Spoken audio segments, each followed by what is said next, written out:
minutes.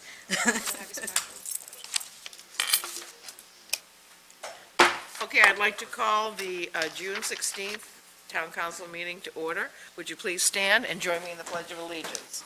I pledge allegiance to the flag of the United States of America and to the republic for which it stands, one nation, under God, indivisible, with liberty and justice for all. Thank you. Roll call. Counselor Holbrook? Here. Counselor Babine? Present. Counselor DeAndrea? Here. Counselor Wood? Here. Counselor Roy? Here. Counselor Chair Rancourt? Here. And we have a special event this evening. We're going to introduce our new K-9 police dog, and I'm not sure who's going to do the introduction. Chief Moulton? Good evening. Good evening. A few weeks ago, I came before you to talk to you a little bit about what had happened with our K-9 program. Officer Sawyer's partner, Jesus, had passed away suddenly, and we had been without the funding to replace him. And we were very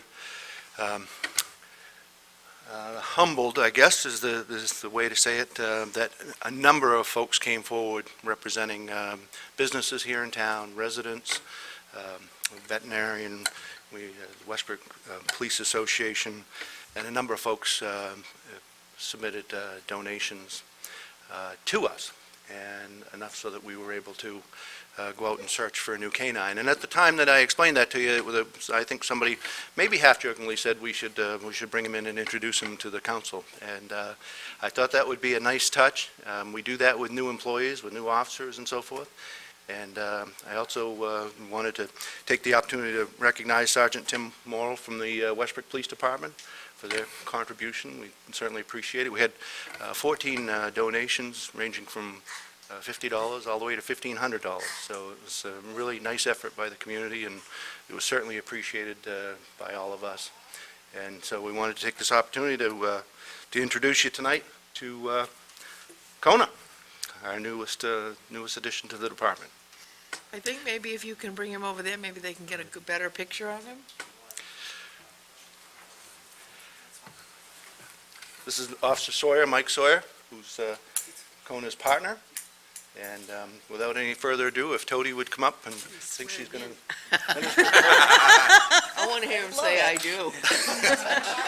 He might have behaved than other The recruits. counselors are. Duties incumbent upon you as the K-9 officer of the town of Scarborough Police Department, according to the Constitution and the laws of the state and charter of the town of Scarborough. I take it as a yes.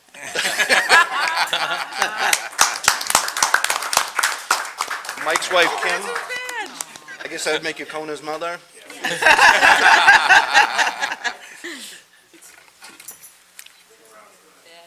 Can you get a picture of him with his badge on?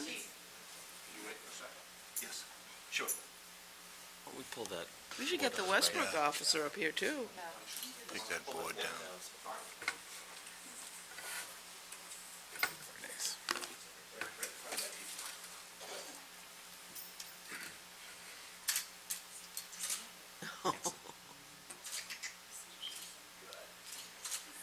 See if he seems better behaved than some of the other recruits.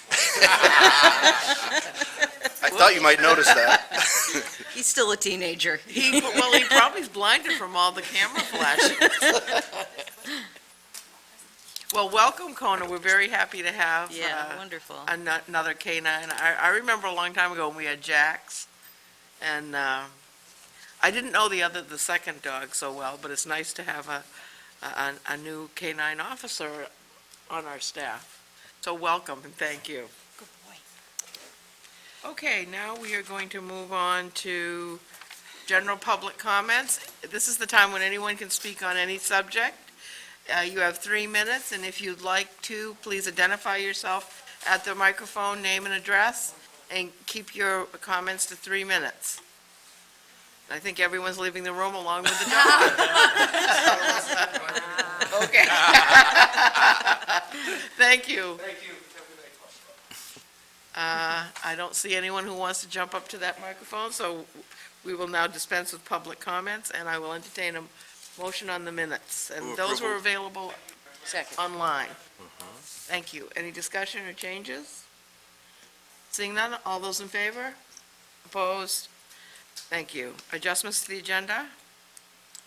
I would suggest, beg your indulgence, I guess. I know the Appointments Committee will be reporting later. They met just before this meeting, and I believe have a number of names to populate the Higgins Beach Parking Committee. The reason I suggest that we break custom from posting them as we typically do and appointing next month is that we've charged this committee with a fair amount of work and a tight timeline. They're to report back their work by the end of September. If we wait, it will be, I guess, July 21st before the committee's even constituted. So if you're so willing, it would be great to consider that and get that committee a jump start. Thank you. I think we can do that right after, right after the Order 1058. I don't think there are any warrants this evening. Yes, Oh, there are. I'm sorry. That's okay. I'll be signing those, and now we're going to move on to our public hearing. Order number 10-42 is a 7 PM public hearing on the Fifth Amendment to the Contract Zoning Agreement 9, New England Expedition Scarborough LLC of Chapter 405, the zoning ordinance. This item was postponed from the May 19th, 2010 Town Council meeting. And I believe our town planner, Dan Bacon, is going to give us a brief overview of process. Thank you, Madam Chair, and also the applicant made comment under the public hearing. Just wanted to provide you an update as to what you have in your packets. What you have is what was passed at first reading, but with some additions and subtractions since the planning board public hearing process. The planning board initiated a public hearing at their meeting in May, on May 17th, had a range of comments and requests for the applicant, so they continued that public hearing to the next meeting in June, which resulted in your public hearing to be continued to now. And the board asked for that additional time for the applicant to work on the proposal, really to get more information, more in the way of plans that relate to what's proposed. And that's resulted in your attachments 1 through 5 that sort of graphically show the locations of many of the uses and signs and such that are proposed in the contract zone amendment. And what the board was looking for more specifically were which light poles the banners were proposed on in the language, where on the face of the earth many of those business directory signs would go, both on the shops side of the project, on the square side, where the drive-through restaurants may fit on the shop's site, so the board could understand how they would relate to the existing buildings and circulation and access, and also more information on where special events may be held, those outdoor sales events by off-site retailers. So the applicants prepared that in the 5 attachments, and has also amended the language per the board's request to be a bit more specific in terms of the special events, how many would likely occur over the course of a year, how long could they be, each event, and also what the approval process would be for those events. And the applicants drafted some language in terms of review by the Code Enforcement Office and what types of plans need to be submitted for those special events. And staff has some suggestions before second reading to ensure the fire department and police department are involved in that process, which is custom with the mass gathering permits the council approves, and also tent sales that occur in other retail areas. And I guess lastly, there have been a few other adjustments in light of the planning board process. One regarding farmers markets. They wouldn't necessarily be limited to the 6 events per year. I believe they're proposing allowing 3 days a week between June to October, the customary farmers market season. And the applicants amended the limit on drive-through restaurants in light of some members of the planning board being in favor of not necessarily limiting drive-through restaurants on the site, but rather having the site plan drive where they can go and how many could go on the site. So that's a quick overview in terms of what the planning board considered at their 2 meetings, and you should also have their minutes from their second meeting in June to inform you as to the details of their discussion. So with that, I'll turn it back to you, Madam Chair. Thank you. I'm going to open the public hearing and take your presentation. We have a very short agenda tonight, so I'm not going to hold you to the 3 minutes, but we'll consider this part of the public hearing. So with that, I'm going to open the public hearing on this item. Thank you, Madam Chairman. We might actually make it in 3 minutes. That's okay. One of the things we thought was that all of the language of what we presented to you first time around was a little on the complicated side, and probably a lot more language that we really needed to get across a couple of fairly simple points. And if you go to the first slide that we have, it really talks about 2 very simple items. And these are the seasonal banners. Kick ahead to another slide. And it basically says these are the light poles to which seasonal banners could be affixed. And seasonal banners, as you may recall, are the ones that have snowflakes on them in the wintertime and flowers on them in the springtime, and they basically kind of make a shopping center a little more festive place. The other thing that's located on this particular plan is all the way to the left. You'll see it was asked that we locate the Cabela's pylon sign, because a part of this request is also to allow another panel on that pylon sign. And it was reduced to be no more than 75% of the size of the Cabela's sign. So this signage change would allow a second panel on the Cabela's pylon, below it, obviously. And it would still have to comply with state law in terms of signage and who would be allowed to be on that panel, but that's the second change that's requested in the area of signage. The next slide, and I'm not going to change these unless there's a question, it really just locates 2 things. One is the area for the directory for the gateway shops, that's up near the top of the plan.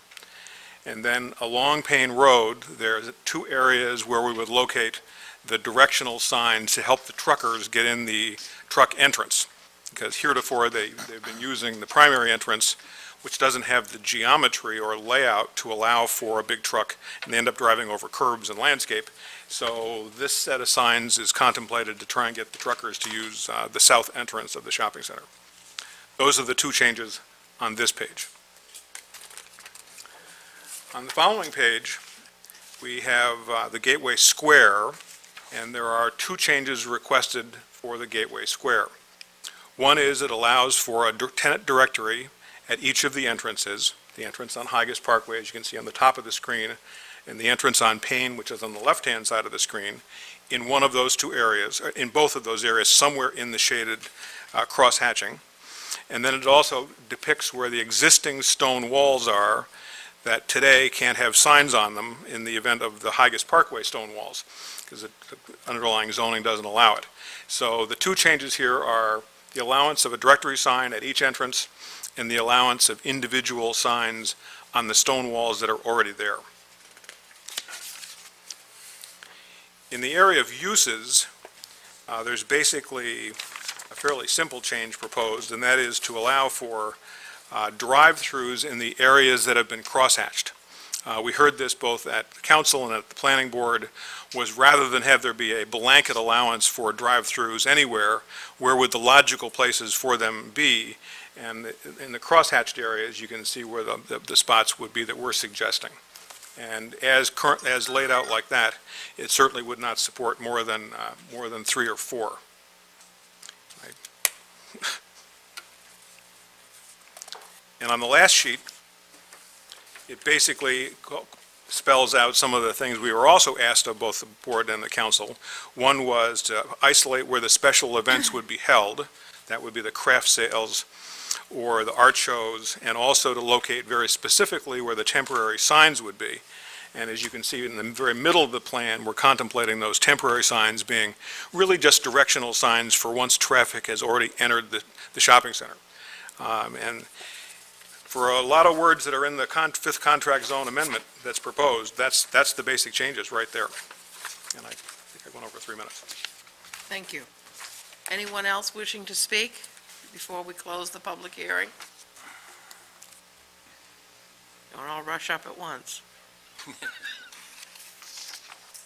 Seeing none, I will now close the public hearing, and I will open just for questions and general discussion among the councilors, for anything you want to have clarified or questions you have before the second reading. And I'll start with Councilor Holbrook and then Councilor Wood. I just had two things that I was looking at. Both things are on page 5. The first one being the paragraph that has D.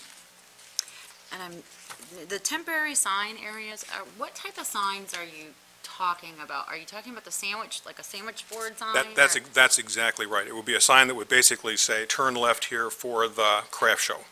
Because I'm just concerned that this is, halfway up the driveway. I would think it's more sense, we allow 3 sandwich board signs for farm stands, so, maybe at the end of the driveway more. I think of myself, I'm not going to be able to read something halfway up, and I'd be cranking my neck around trying to read it. So I'm just wondering about the middle really being the key spot to put To maybe enlarge that, come down the driveway farther with that shaded area. somewhere by your entrance, I would think would make more sense to me. The one other thing I was looking at was line E. You're talking about outdoor sales, craft shows, those sorts of things, and I'm just wondering about, I did a little bit of handy quick phone work, and you have 3, I'm wondering if there shouldn't be a business day before and after for setup and cleanup, because I was talking with some people about realities of, if you're talking a large tent, the setup time is considerable, and the same thing if it's a large event and you have, say, I don't know the proper term, but a porta potty, if you will. The reality is Bull Brothers doesn't come at 9 o'clock Sunday night to pick it up, so maybe a business day after for the removal of those things. Because the way it's worded now, there's 3 days, I believe, and everything's got to be done in the 3 days, and I'm thinking Friday, Saturday, Sunday's probably what you're looking for? I'm sure Rick and Dan can probably come up with a little bit of language that would support, set up on the prior day and some cleanup Not that afterwards. there could be any sales happening Right. during that, but that But your it does say removal somewhere. time maybe is I on think that's a good point. business day after, or... It's included, yeah. Okay, thank you. Yeah, Councilor Wood? Thank you, Madam Chair. I was wondering, Gene, if you could just share with me how you feel that these changes, in particular the events, will aid in attracting not only just more traffic to the area, but also possibly new tenants. Do you feel that this is going to be, obviously you must feel that this is going to be another positive attribute of the area to possibly attract new tenants? Yeah, elsewhere in New England, we operate lots of different shopping centers, and we really find that by having spring and fall events that brings new traffic to the shopping center, the spillover into your existing shops is just terrific. And it really does work. Where I live in Simsbury, Connecticut, we have a couple of shows in the fall and in the spring that are spectacularly attended, and what we're going to try and do is get the people who sponsor those shows to actually come here and bring those 60 or 70 vendors, put them on the road, which they do anyhow, and then combine that with some main vendors and see if we can't do arts in one show and then crafts in another. And it's certainly, our tenants are all in support. A couple of them, we're going to be here tonight to speak up, but they can wave to speak up. I did read the planning board minutes, and I know one gentleman, I think from Henry VIII, was Right. in strong support of this initiative. As far as the sign on the Cabela's pylon, the additional sign that will be 75% of the size, or no greater than 75%. I guess you haven't determined what size it might be. But are we covered, if you will, as far as that sign being limited to not having any motion to it or blinking and things of that nature? I think you're covered under the sign ordinance. I wouldn't speak for Dan, but I think you're pretty well covered there. All right, and this is not an exclusion in any way of what is in the sign ordinance regarding that sign? So, I hear that Gene says no, so, Right, the language would need to exclude other sections of the sign regulations in the contract if they were seeking that, so. okay. It would need to comply with zoning other than what they're asking for in this amendment. And my other comment really was to piggyback on what Council Holbrook had mentioned. I thought also those temporary signs that you have advertising the special events certainly would be effective for those that are already in the Gateway Shop area. But isn't part of the idea to attract new traffic to the area, and would an event of this be a mechanism for doing that? And I'm thinking, I'm seeing you nod your head in agreement, so therefore, it seems to me that signs, appropriate signs, might be placed in a manner that could actually bring attention to the fact that there is a special event in the back of Gateway Shops. Our general thinking on this was that the majority of people who are going to come to these things are not impulse seeing a sign and turning in, but they've already come from advertising. It's either been on the Sedco Bulletin or it's been on advertising that we've done. So the majority will be in the center before they need a sign. But I think if you're suggesting that a temporary sign area out closer to the ramp from the interstate, we'd certainly consider that as friendly. I think it might be wise just to look at your site plan and consider maybe additional areas, tastefully, of course, that might serve the purpose of what I just speak to. Get some people off that ramp. Just so you're not back again asking for, more locations to place such signs, so. Thank you. Thank you, Madam Chair. You're welcome. Anybody else have questions? Council DeAndrea? I have a couple of concerns and questions. One of my concerns is traffic, both coming to and inside the facility. I would be really interested in sort of doing the math, or having somebody do the math on parking spaces. If, for instance, all of your dreams were fulfilled and you got all the buildings that you wanted in the plaza, and then you were having special events as well, how many parking spaces would be available to the number of potential customers that would be there, both for the uses of the buildings and for the special events? So I'd be interested, I'm sure this is not something that you can do immediately, but No, but I think there's a fair point there, and the point is that, first of all, from your lips to God's ears, that should actually happen, because that's been one of our concerns out there, is there's not enough activity, not enough tenants. As we get closer to a build-out, and we actually have all those tenants in place that we've contemplated, the need for some of these activities is diminished.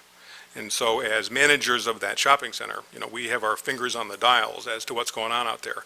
We obviously get into the fall hunting season for Cabela's. We would not be doing a fall craft show if we were fully built out and the parking ratio was, 4 or 4.5 to 1. We know that that's not enough parking to also support a craft show, so we wouldn't do one. I guess my other concern is that this is really not an event venue. And so from what I've been able to read in the amendment, and my understanding of it is that basically from spring until fall, there will be 3 to 4 to 5 days. And if Councilor Holbrook's, amendment, or makes an amendment to extend that, it could be even more days. And I just don't see this as an event venue.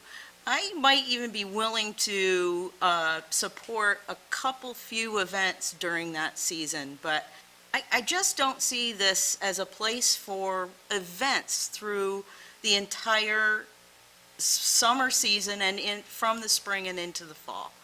And is this your intent, basically, to have events running that many days a week? Truly our intent was to not have to come back again. And what we really wanted to do was to make this visit sort of cover lots of ground. And certainly as this thing progresses, it's going to be 1 or 2 events per year until we grow into it. And we'll kind of feel our way along. I mean, you may be exactly right. It could well be that 6 might be too many.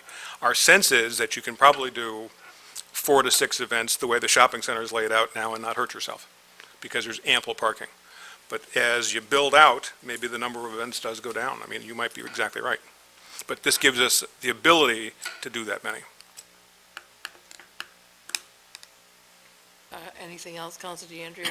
Well, I would also be interested in, and maybe Dan can answer this question a little better, and that is, I guess I'd be interested in knowing how this request compares to what can happen in other plazas in Scarborough. I know that Mr. Bedoyan talks about what happens in other states, but this is Scarborough, and I'm really interested in knowing what the comparison is and what can happen in other plazas. Currently, other retailers in Scarborough and business zones are allowed to have either 2 tent sales that last 5 days or less per year, or 1 tent sale that lasts up to 10 days per year. And that's through a policy that's been in place since the mid-90s. So, and this plaza is included in that. If Cabela's wanted to have a kayak sale or something and have a big tent with kayaks for sale outside, they could do that for a 5-day event, say, and then have another one a different time of year. So that's allowed sort of throughout the town's commercial zones, particularly for retailers. What's different here is an allowance for outdoor sales, tent sales, craft fairs on this site by retailers that aren't located on the site, so off-site retailers or vendors that are coming here. So that's the difference between what other shopping centers, plazas are allowed to do in Scarborough and what they're requesting. How about signage comparison? Signage for these events or signage in general that they're asking? Signage in general, sort of compared to, again, other big retail spaces in Scarborough. Well, the Higas Parkway zone has more restrictive sign regulations than some of the other commercial zones in town, particularly the Business 2 zone and the Business 3 zone that are the zones in which most of the town's larger retailers are located. So the underlying zoning is more restrictive, and what the applicant's been asking for is sign regulations through this contract zone amendment and past ones that make the sign regulations comparable to the B2 zone or the B3 zone by allowing multiple freestanding signs along their frontage, because they have a fair amount of road frontage along Payne Road as opposed to one, allowing for a couple business directory signs as opposed to one. So these amendments would propose to make the sign regulations somewhat comparable to the B2 and perhaps a little bit more flexible than the B2, if that helps answer your question. Thanks, Dan. If I have one other comment sort of related to signage that came up earlier, the temporary signage along possibly Payne Road, and the attorney for the applicant made a good point as you were discussing it, and is we could certainly work on changes that would allow for that temporary signage on Cabela's property along Payne Road, but it would be a different permitting process, probably through the state, if the council was interested in sort of sandwich board signs or temporary signs in the right-of-way of Payne Road. So I just wanted to raise that point, and we can look at that before second reading. Thank you, that's a good point. Councilor Babine, are you finished, Councilor DeAndrea? You can come back to me. Okay. So I have a general question, and it relates to this particular contract, but just to preface it, I think there was a former council that I used to listen to quite a bit that always questioned the value of contract zones, because if you're going to have a contract zone and that's all you're going to have, is why not change the zoning that's actually in that contract zone? And I think there's some valued arguments with that. The question I have is really, and actually I would even take the opinion of Mr. Cheney, does this contract zone and the changes to it in some way change the comprehensive plan's outlook for what was originally wanted in the Higas Parkway? Because, I mean, sometimes the best plan changes because of either the economy or whatever the other outside conditions are, because it seems like, and I'm not saying I don't disagree with these, but I'm just thinking bigger term and the impact of the entire comprehensive plan that deals with zoning in that area, what's permissible to support economic development, and whether or not this somehow changes the overall comprehensive plan. So, I'd like to hear opinions. Well, the short answer is that any contract zone has to be in compliance with the comp plan. So that's the precursor in order to actually allow the amendment to go forward. And maybe Dan or Rick want to speak to it, but that's the real short answer. It's right in the ordinance that it has to be in conformance with the comp plan.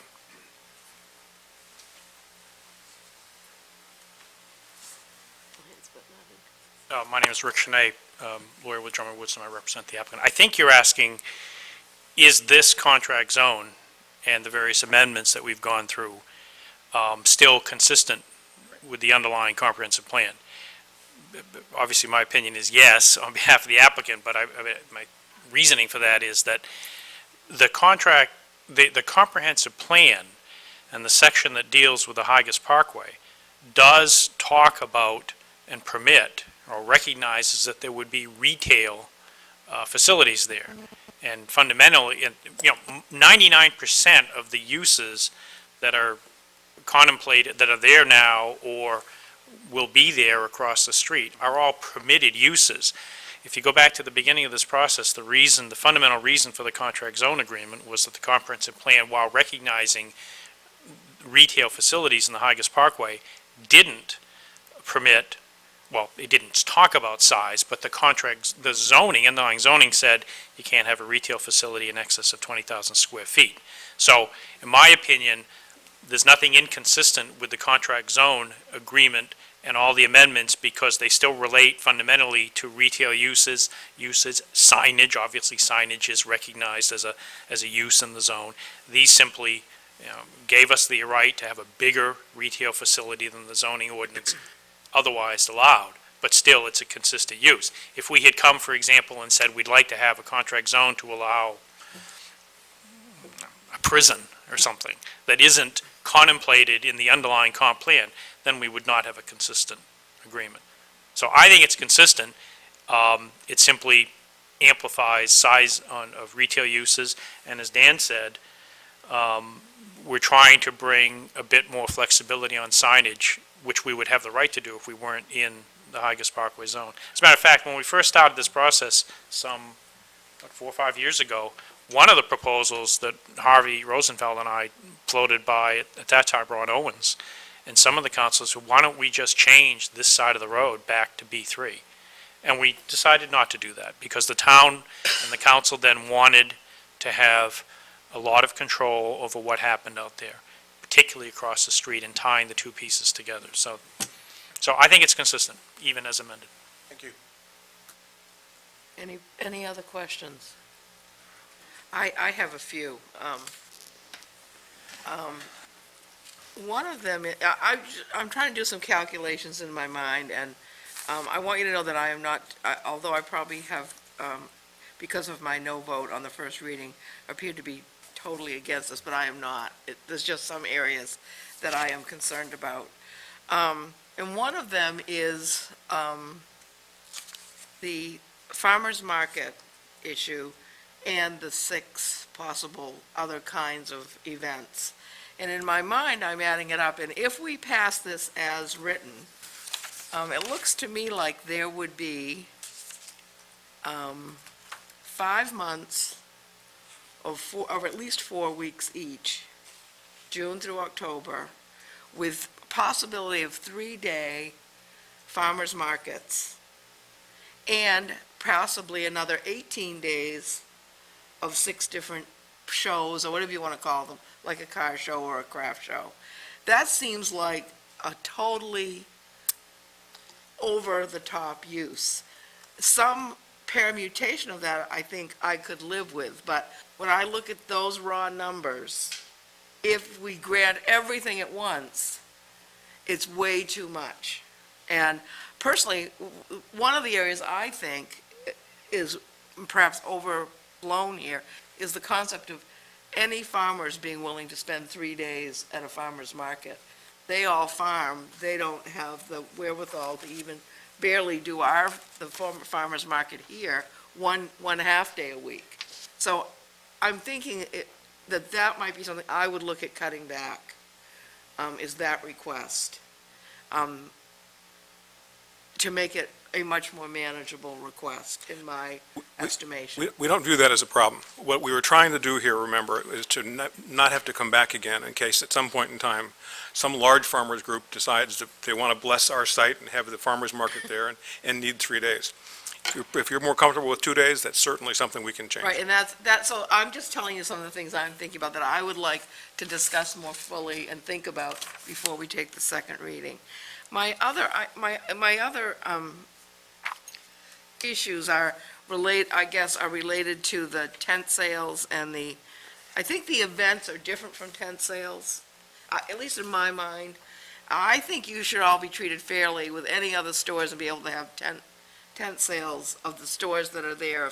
If they want to do a couple of tent sales a year for special events. I remember when Cabela's first opened that first summer, they actually out in their patio area did have their kayak sale and did have some things out there around the 4th of July and had a sale. They might have preferred to actually been able to put up a tent and had a tent sale for that. So I have no problem for that. I kind of think those are different from the venue, the independent venues, and I'd like to study those a little bit more and understand them more clearly. And then thirdly, I'm trying to understand the map about the drive-throughs, and and you can correct me if I'm wrong, because it's been a long time, it's been a long process. When the Parkway, actually, I don't think I was on the council when the Parkway was adopted initially, very shortly thereafter I came on the council. We allowed drive-throughs, I believe, for banks, is that correct? That's correct. And you allow restaurants. And we allow restaurants, and so far we have, I believe, 2 restaurants there now. Well, the sandwich shop and the pizza place, and then a large freestanding restaurant. And the Thai And then restaurant. another Thai place down in the other Right, there'd be section. four right now, that's right. Right, so these drive-throughs are not near any of those, the places you're showing on the map? If you look at the top of this particular drawing up here, out on the right-hand upper corner is Famous Dave's. Famous Dave's, it's right. Okay, So the next 2 pads coming into the project, closer to where the park and ride is, that's a very logical area to have a drive-through. okay. And- And these are coming closer down to Cabela's, they're kind of on the Turnpike side, I They're on the take it. turnpike side, that's right. And then this little one down here, where would that be? Well, that's closer to Portland Pie. Pie. That's closer to Portland Pie. Well, And it sits on the spot where the horse corral Right is. here, oh, I see. It sits on the spot where the horse corral is today. You can see how I am not spatially gifted. Okay, so that's where you're talking about for possible drive-throughs or drive-ups. The only locations, that's right. And would you would still have the okay to do a bank at some point, if a bank comes along? We have that right today, that's correct. Okay, thank you, that's the answer to that question.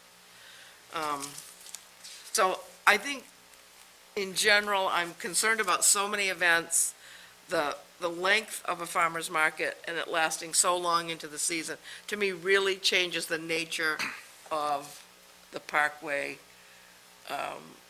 perspective that we all had when this was all adopted. Counselor DeAndrea and then Counselor Wood. Thanks, Carol.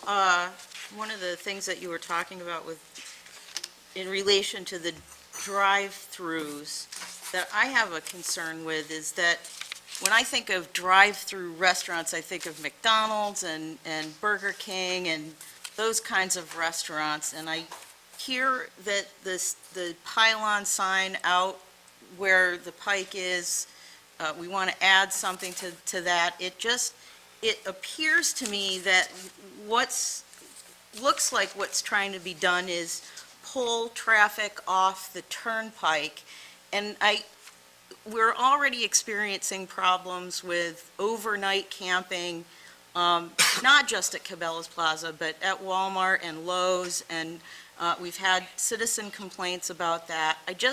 I'm worried about pulling traffic off the turnpike and sort of turning this into a pit stop. The reason why we're asking for the additional panel on the pylon sign is that some tenants will not come to the shopping center without it. For example, we have scheduled in the area next to Portland Pie a 100-room hotel. And as we've gone to the various conventions and the various folks who represent the hotels, they basically said, look, we need to get some kind of signage out on the interstate in order to consider your location to put a hotel there. That's been one of the principal reasons. So you're correct in a sense that, yes, it pulls traffic off the interstate, but for that 100-room hotel, that's not going to come otherwise unless we have the sign out on the interstate. It's kind of a little bit of a chicken and egg situation. And there are a couple of other restaurants who've said, we'd love to be there. I mean, Cracker Barrel would have come to this location if we had this signage capability at the time. At the time, we didn't have that signage capability, and Cracker Barrel's gone to South Portland. We lost what I think most folks in Scarborough would have viewed as something they really wanted to have. In fact, when we started this process, I had people stop me in the street and say, I don't really care about Cabela's, but be sure to bring Cracker Barrel. But we lost that for lack of interstate signage. So you're right, it brings some in, but it also gives us more flexibility with a couple of tenants that we'd really like to see. I guess I'm concerned, I sort of saw this plaza as sort of more upscale, and I think that the more we bring in McDonald's and Burger Kings, I think the more we lose that. And I'm really concerned about that, and I think that that's in part why this is a contract zone. Of course, I'm trying to read for a former council, but, you know, you got to do what you got to do sometimes. So that's sort of my thinking about it anyway. Council Wood. Oh, thank you. Appreciate the concerns we have tonight, and it's a good discussion, certainly. Pulling traffic off the turnpike, I would imagine, has been in the plan from day one. It's no secret that this location is attractive because it sits right at an exit off the turnpike. I don't think that that's a bad thing. In fact, I remember in early discussions on the planning board level, I remember someone stated that if we were to put a Cabela's store anywhere in Scarborough, I think it could be strongly argued that this is the best place for it, because the idea certainly was that the vast majority of the traffic would come off the turnpike, travel a mere, half mile? Yep. And then do the shopping, spend their money in Scarborough, and then return onto the turnpike. Talk about least amount of impact. So I think that's wise to attract traffic off the turnpike and get the economic benefit from it. As far as tent sales goes, that's an interesting point that the chair has stated. I certainly appreciate it. But if I heard Dan correctly, each one of those tenants are possibly entitled to conduct... Let me see if I can clarify it pretty simply for you. An existing tenant today already has the right to have a tent sale, either 2 5-day tent sales or 1 10-day tent sale. That's where I'm going. This is for an off-site retailer. I understand that. Okay. So this is in addition to the rights that each tenant would already have, and it doesn't take away their right. That's to have correct. A tent sale. That's correct. Okay. So this is about having a tent sale that encompasses off-site vendors. Correct. Okay. And each time a tent sale is proposed, it has to go through a permitting process, does it not? Tent sales for existing tenants have the tent policy in place that they have to apply to. And any tent sale going forward would have the new permit policy that's outlined in the latter part of this amendment. But the point is, I'm trying to make is that there still is there's an oversight that is required of the town should you want to put together a tent sale, an event, if you will, that goes through code enforcement, et cetera. Does it not? Does it not require a test resulting in, a traffic analysis, if you will, and the like? I mean, it's not simply an applicant walking into the basement of the town hall and filling out a piece of paper and paying a fee. For tent sales as they're allowed today for on-site retailers and in other commercial zones, they have to apply to code enforcement, and code enforcement reviews the layout of the tents and access, and also fire department reviews the safety aspects of the event. For larger events that trigger mass gatherings, that's when the police department is involved in terms of how to manage the large amount of visitation to the site and traffic and safety. This process is, I'm sensitive also to the fact that, I'm not actually fearful that allowing Gateway Shops to participate in the maximum that this proposal suggests in front of us is going to change the character of that area. I think that character of that area can support these kinds of things. And I heard you loud and clear that as this area gets more built out, of course, the opportunity to participate in the maximum amount of activity that this outlines is not possible because of what Dan just spoke to, because it won't meet that test. As far as drive-throughs go, I mean, I read the planning board minutes, and I don't think we should get really overly involved in their business. I mean, I like the fact that the applicant has come forward and taken away a number that restricts the number of drive-throughs and leave it up to the planning board to determine whether it's a sound planning, and, and the designs are consistent. So whether it's a McDonald's or a Wendy's or any other kind of drive-through, it's all about design. It's not what we might think of what McDonald's is. I mean, we go to McDonald's here in Scarborough, and that looks typical McDonald's, I think, in my view. You go to Falmouth or Freeport, it looks completely different. So I think it's all about design. As far as the overnight camping goes, I haven't heard of any concerns. I'd appreciate if any councilors are getting those kinds of concerns, please forward them to me. But I know the 100,000 square foot Walmart would openly invite folks. It was part of Walmart's, I think, corporate policy, if you will, to allow overnight camping to use their parking lot. And we had some discussions. I don't know whether that's really a problem per se. I don't know if there's a policy for Gateway Shops that invites folks to use their parking lot for overnight accommodations. We've actually made an arrangement with Cabela's to not allow for overnight parking in the parking lot. Okay, That's more consistent with what happens elsewhere in Scarborough. Cabela's elsewhere in the country, when somebody drives hundreds and hundreds of miles and parks their camper there, they actually encourage it. But in this location, we kind of agreed that it really wasn't appropriate, so. So you've actually been proactive in announcing that overnight camping is not permitted or certainly. That's right. They encourage it. They have the cleanouts for the big campers. There's a big cleanout Right. that feeds into the sewer system. Yeah. I mean, Cabela's nationally, you said. Nationally encourages But it. at this particular site we're talking about. We've agreed not to do it. And then Okay. Judy. All right, You go first, Judy. so again, I don't think there's any issues there. Certainly, I don't see there's a link between the two from taking traffic off the turnpike to overnight camping, so. So anyway, thank you. Okay, well, I've changed the order of call here. I'm going to let Judy go first, and she didn't get to say anything yet. Then Sean, then Karen. A lot of it, a lot of things have been already said, but I guess I concur with the chair on a lot of the issues. I am concerned about the original concept of the Cabela's Plaza. I'm also concerned for the current businesses. Certainly when you have tent sales for businesses that don't reside in the plaza, it may or may not bring business to the current tenants that are there. So I'm really concerned about the affect on the current businesses, and, what input do they have? I mean, depending on, what you bring in might be the same kind of product that they're trying to sell in their business, and they're having a hard time keeping their heads above Well, water at this Just point. let me clarify that one point. The only reason why we would bring in a tent sale would be to benefit the tenants. I mean, that's not something we do to make money. That's something we do strictly to drive traffic to the tenants. Okay, but my point is, if you're bringing in tent sales to help businesses, I'm just concerned how much it's really going to help those businesses. So that was one concern. The farmer's market is the other concern that I have, and I agree with the chair again that, we've had a hard time establishing the farmer's market here at the town hall, and them spending 3 days.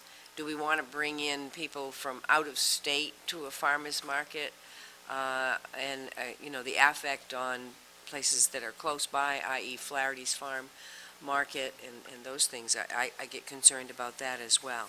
So, I know what your purpose is to draw more people to, to enhance the business atmosphere, and that's the capitalist way to do it. But I still have some concern about the existing folks and the affect on them and, and the community. Thank you. Can I- Counselor, Can I address that one point as well? One of the reasons why that's in the contract zone is that this year, when we talked with the farmers market about where they wanted to locate, one of the questions was, how long will it take you to get the permits for us to be able to do that? And because we said we had to go through the contract zone process, and we'd be in the middle of summer before we emerged, we were disqualified from being a candidate for the site this year. So it took us out of the dialogue. All this does is it gets us back into the dialogue for future discussions of locations of the farmers market. And what I have heard is that the current farmers market folks have no interest in moving their site at this point. But, that's, I just need to make a statement. If anyone has their cell phone on, you need to turn it off because these microphones are very sensitive, and I forgot to make that announcement at the beginning of the meeting. The people in the booth have told me to do That that. wasn't a cell phone feedback, by the way, but. Oh, it wasn't? I heard you Okay. loud and clear. Thank Yeah. you. No, not for you, Mike. Anybody. no. I know you don't have yours tonight. I don't see it there. It's right there. Counselor Babine. he's got it. Oh, well, see, that's what how with it I am. Counselor Babine. Yeah, so, given that today is only the public hearing, I just wanted to, one, mention, I think that through all the comments, it gives a lot for us to consider. I think it's actually been very helpful and has persuaded me on how I think this should go forward. Just a couple of, one quirky thing that actually kind of popped in my head about the overnight parking issue is that right auxiliary to this parking lot is the park and ride that is twice as large as what it used to be, that I don't believe prohibits overnight parking under state law. I think it's actually permitted. So not that I'm encouraging that activity, but it could happen in that particular area. But, I think that the concern about bringing traffic off of the turnpike is on point to the extent that, if anything, that's what economic development is about. It's about getting the traffic to come to your location so that your small business makes money, can pay more in taxes to contribute to the community, and build up additional economic development around it in the proper place. And this is the proper place. Some of my concerns that I expressed previously, I think, have been addressed. I think Mr. Chenet really touched upon that as far as, is this still consistent? Are the changes and amendments consistent with the original comprehensive plan? I feel confident that they are, and I agree with Councilor Wood's comment about some of the individual concepts of the plan, let alone planning, really should be left up to the planning department. And we need to look at the big picture, and is this right for the economic development direction for the town? And I think that it is. Counselor DeAndrea. Yeah, I just wanted to make a couple of clarifications. One is on the issue of overnight parking. We dealt with this in the ordinance committee last year. I did a lot of research around this. It is actually an urban myth that Walmart corporate does actually not condone camping in their parking lots. And thanks to the town manager, I know he had, I believe, discussions with not just Cabela's, but with Walmart's and at Walmart and perhaps Lowe's as well, about issues around overnight parking, because we did actually have complaints about it and brought it up in front of the ordinance committee, at which we had a wonderful discussion and I think resolved some of the issues. And I'm sort of waiting to see how things kind of go this year. If I could just dovetail on that, Chief Moulton and Dan Bacon and myself, and I think Jay Chase was there as well, met with store managers. They did confirm what you just said, which is that it's not corporate policy. In fact, to a person, the store managers, that was problematic to them. Luckily, all of the lots are under surveillance, and so they are aware when this is happening, sometimes a bit after the fact, admittedly. But all of them assured us that they have their own internal processes to move people along. Having said that, we may want to pay them a visit again this year, just to remind them of that, though they're probably acutely aware already. But I think it's going to require some constant attention on our part. It's too easy, too attractive for people to pull in the darkness of night, and sometimes they're gone before dawn. We don't even know what's happening, frankly. I think the more egregious ones is when people are there for days and sometimes weeks on end, setting up shop in the kiddie swimming pool in the parking lot. And I'm not really kidding there. There are Yeah, we had a people complaint that last year. that are that brazen. But that's the exception, certainly, rather than the rule. And I also just want to confirm what Counselor Roy said about the farmers market vendors, and in fact, they actually voted as a majority that they did not want to go to Cabela's Plaza, so. Counselor Wood? Thank you. Well, I don't know if it's this council's business to determine what kinds of businesses are going to locate to that kind of degree. It seems to me that the council is favorable of having farmers markets, but maybe they're not so favorable in having competitive farmers markets. I mean, I'm not going down that road. If 10 farmers markets, independent farmers markets want to, conduct themselves in the town of Scarborough all in the same weekend, and we can accommodate them, then I say, let's do it. So I think that's, I can't come up with an adjective that's polite enough to describe that kind of discussion. I'm glad you clarified the overnight parking thing, because I thought I heard there was a problem. I guess there isn't a problem, so that's good to hear. Thank you, Madam Chair. Thank you. A couple of things from me.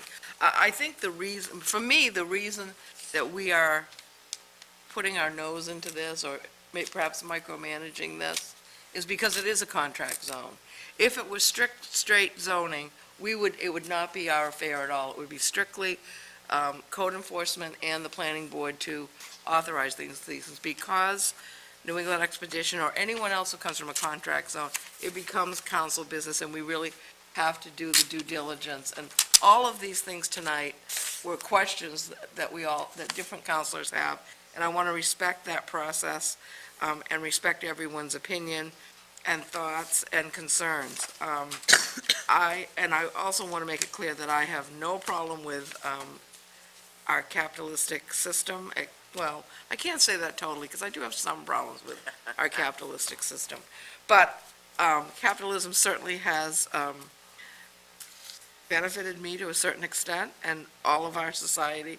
So I'm not looking to minimize competition or any of that. I'm looking for consistency and fairness with all businesses, and to give any special allowances to a contract zone that we don't allow in other areas, similar areas, because it's a contract zone that wasn't thought of when we granted the contract zone, I want to give it some really serious thought. So with that, I'm going to close this section of the discussion and move on. And we will, in the very near future, I'm not sure when exactly, but soon after we process this, get this on our agenda. Okay, now we're moving on. We have no old business, and we're moving on to new business. Order number 10-58 is act to authorize the town manager to sign a mutual aid agreement with other municipalities in Cumberland County. Yes, I'm Manager pleased Hall. to. I know Chief Moulton is here. Chief has been working with his colleagues around Cumberland County, and is pleased to provide a couple of introductory comments as to the impetus for this and the benefits to the town.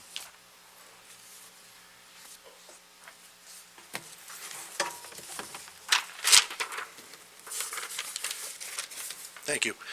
What has taken place is that the chiefs in Cumberland County have gotten together at our District 2 meetings and talked about mutual aid agreements. And what has happened in the past is that individual communities have drafted their own mutual aid agreements with each other. So we might have one with South Portland and another one with Gorham and different ones. And all this really is a way to try to get a little bit more consistent, and what was decided was that we would have one agreement drafted that each community could bring to their governing body, and if it was acceptable, then there would be one master agreement that would be signed by all the communities so that there weren't inconsistent agreements floating all over the county. I would just add, we did pass this by legal counsel. Luckily, one of the other participating communities also uses the same legal counsel, so we didn't have to pay for it. They did. That's always. Believe me, this has been worked through by every town attorney and every participating community. Yes, it's also been through MMA for their 2 cents, and they were found it acceptable as well. Chief Moulton, I notice, at least maybe I'm missing it. I'm reading quickly here. I don't see Old Orchard on here. This is Cumberland County, Oh, just Cumberland County? yes, yeah, Okay, thank you, because I know we do a lot of mutual aid down there. right. And there will be some, some individual agreements like that. There's something going on here tonight. Some gremlins in the walls. It's just the echo, I think. Oh, okay. There will be some individual agreements unless York County decides to adopt a similar tack. Okay. Thank you. I'll entertain a motion Oh, move approval. Second. and discussion. All Counselor all DeAndrea. I wanted to say was, gone are the days of the handshake and the "we've got your back." Fortunately, that's true. Any other discussion? Seeing none, all those in favor? Thank you. Thank you. And now I'll entertain a motion to suspend the rules to consider appointments. Move approval to suspend the rules? Second. Discussion? All those in favor? Opposed? I'll entertain a motion to for some nominations. Yes. Thank you. I would move, in the form of a motion, move approval of order number 10-59, and that is to post the following names. All right, I gotta get my, We can find them. post the following names to the Higgins Beach Advisory Committee, or Higgins Beach Parking Advisory Committee. You don't want to post them, you want to Nominate them. I'm sorry, post and approve. post and approve. Post and approve. The first as a non-beachfront representative, Richard Napolitano.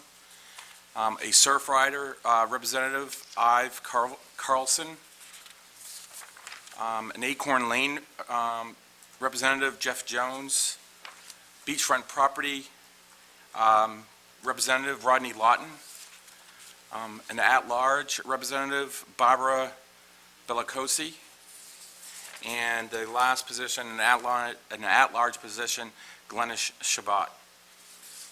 And that was in the form of a motion. Is there a second? Second. Discussion? We just want to thank all of you for coming forward, and we hope this will be a very productive committee. Madam Chair? Counselor Babel? Although it's not part of this motion, at the same time, we also need to consider there is one additional seat, and that's a liaison from the town council. So we would want to consider the appointment, not just for the public's information. The reason why we asked to post and approve tonight is because by the resolution that was previously approved, the work needs to be completed by this committee. I think it's September 10th or September 30th of 2010. So with the summer and the posting issues, we needed to get this taken care of immediately. So thank you for adding it to the agenda. Thank you, and I think I have two counselors who indicated interest, Counselor Wood and Counselor Roy, and I will choose right now. Oh, my. Call it, Judy, call it. Before you do that, I just want to clarify, I believe Councilor Wood was interested in participating on a committee or task force I would like to convene specific to the parking lot and the kind of the workings of that, if I'm not mistaken. that's accurate. This is a bit different, a bit broader in scope. Okay, so are we going to have two task forces? That's the intent. I didn't want to have this larger, more comprehensive committee All right, then I guess I sidetracked don't need to flip a coin. sidetracked by the details of the Yes, parking lot. I'll step aside and I'll Okay, gladly Judy, you're going to be the liaison gladly serve to as an alternate to Judy, should she not be able to to make the it. Higgins Beach Yeah, Park. we did that with the Municipal Buildings Committee, and Mike and I kind of did alternates, so when he couldn't be there, I could, et cetera, and that Well, worked. he's going to be on the parking I'll lot be committee. subordinate to Judy on this. Okay, and only very this. good. As usual, right. All those in favor? Opposed? Thank you. We have an update on the Higas Parkway Route 1 intersection improvement plans, I think, from Dan, I believe.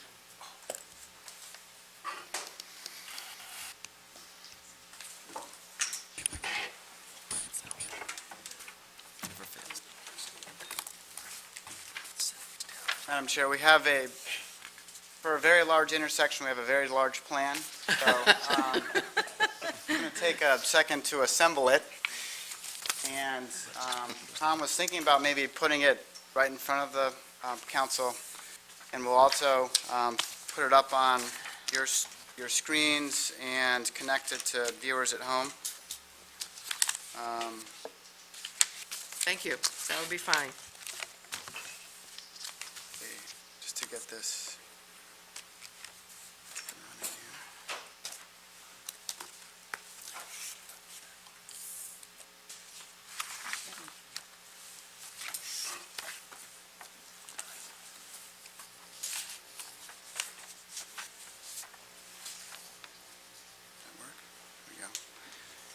And we have here tonight Tom Gorel from Gorel Palmer Consulting Engineers, who's been the design engineer on this project. He's been You're tilted. working diligently since the council approved the project as a CIP through your budget process this spring. And I'm just going to have him walk through the design of the intersection, where we are in terms of the permitting process with both Maine DOT and Maine DEP, forecasted timeline for completing the design and getting it out to bid and on to construction. And then after Tom's done presenting, we've also had Terry Dewan Associates looking at landscaping for the four corners of the intersection, also within the intersection. That's crazy ridiculous. This is That good. thing is huge. That's a visual. Is the camera angle actually getting all of that? Well, I think they're getting it from the TV. Oh, okay. This work? I guess. There we go. It does. Okay. I can hear it. Well, as Dan said, my name is Tom Gorel with Gorel Palmer, and we have been pleased to be working on this for you for the last several months. It's quite an intersection. It's quite an undertaking. Frankly, there's a lot of details, particularly as you get into this. In general, what I'd like to do, I guess, first is just to orient you. This is Tim Hortons in this corner. This is Lincoln Avenue. This is obviously Route 1, Irving Oil, and the Hygas Parkway going up this way. So that's how this intersection is oriented for you to see it.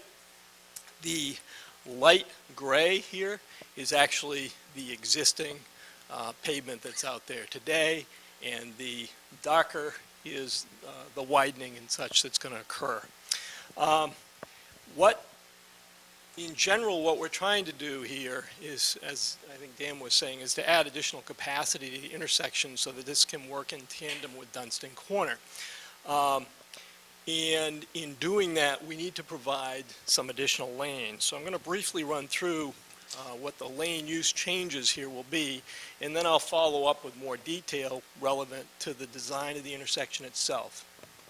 If we are heading northbound on Route 1, today we have a left turn lane, a through, and a through right lane. What we will do, therefore, is be adding an additional left turn lane from northbound Route 1 onto Hygas Parkway. And that's what we call a dual left turn lane, so that we can turn more vehicles turning left. As a result, we do need to widen Hygas to receive those two left turn lanes. In terms of southbound Route 1, today we have a left turn lane, we have a through, and then we have a through right. What will happen with this plan, the widening occurs to make it a separate right turn lane. Because what happens today certainly is a fair amount of traffic wants to turn right, and so it does back down Route 1. On Hygas, today we have a left turn lane and we have a through right lane. So what we're going to be doing is having a separate lane for each of those movements.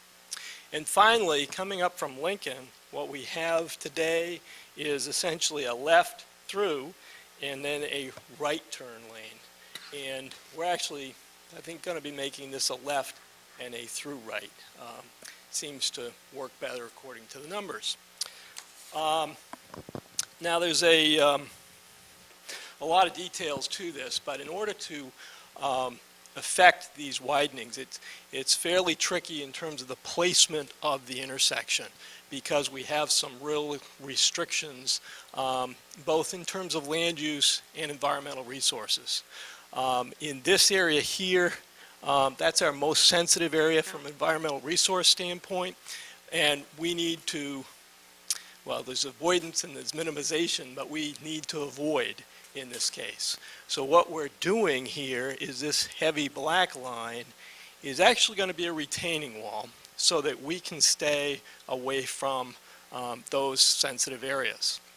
We did need a permit from the Department of Environmental Protection, as well as the Corps of Engineers, as a result of some of the wetland impacts we have over here, plus being within 25 feet of that resource. So we are well underway. We have met with those review agencies, and they have essentially blessed a plan.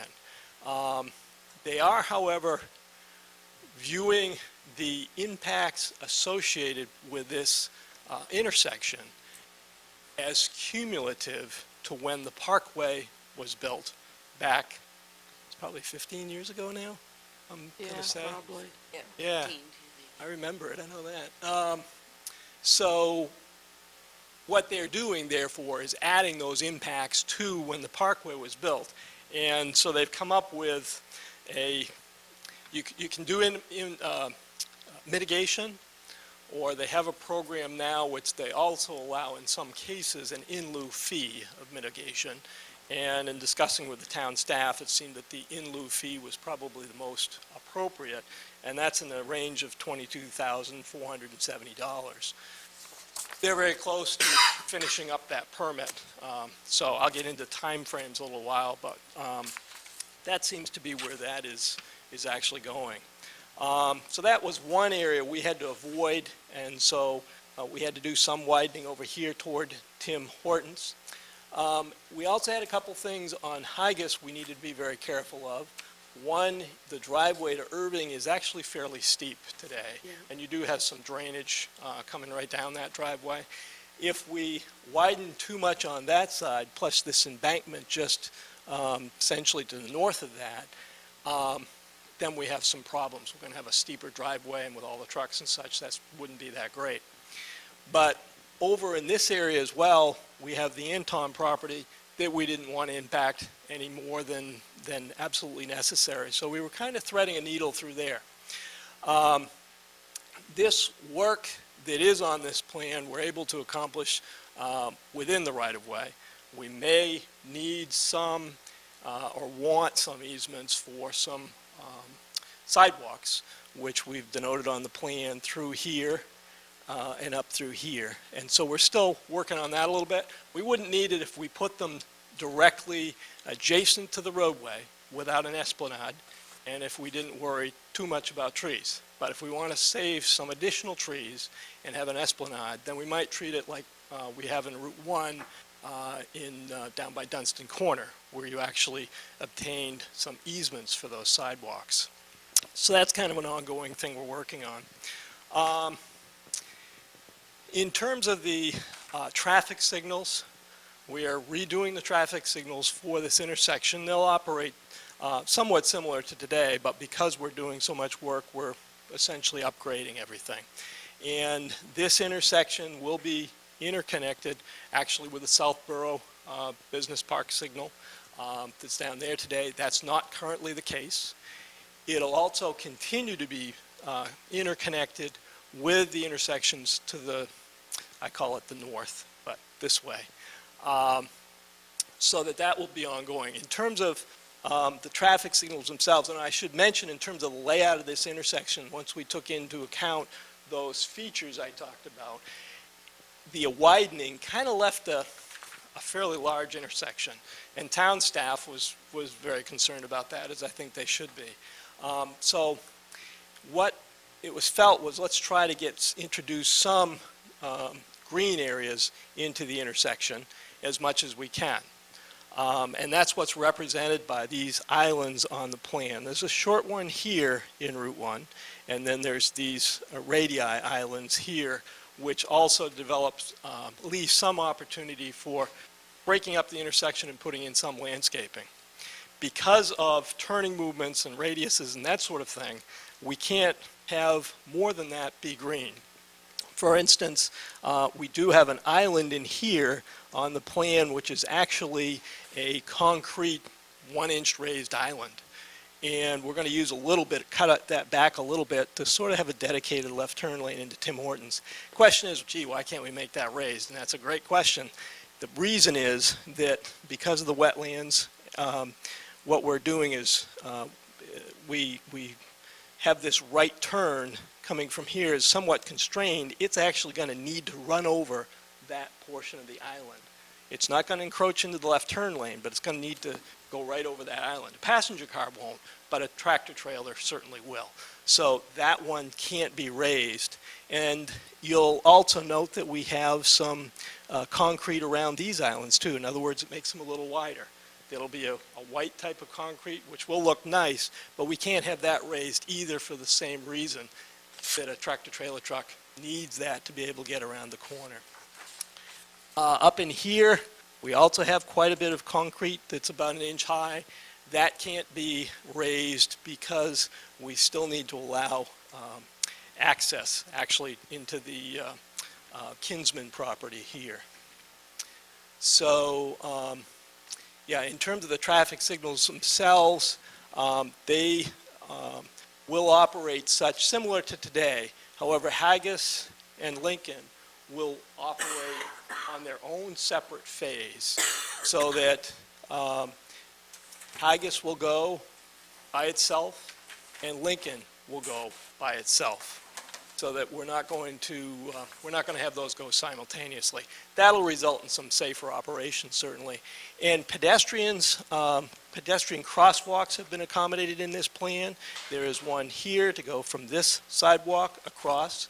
There's also one here where you cross to go to the island, and then you can complete the crossing here.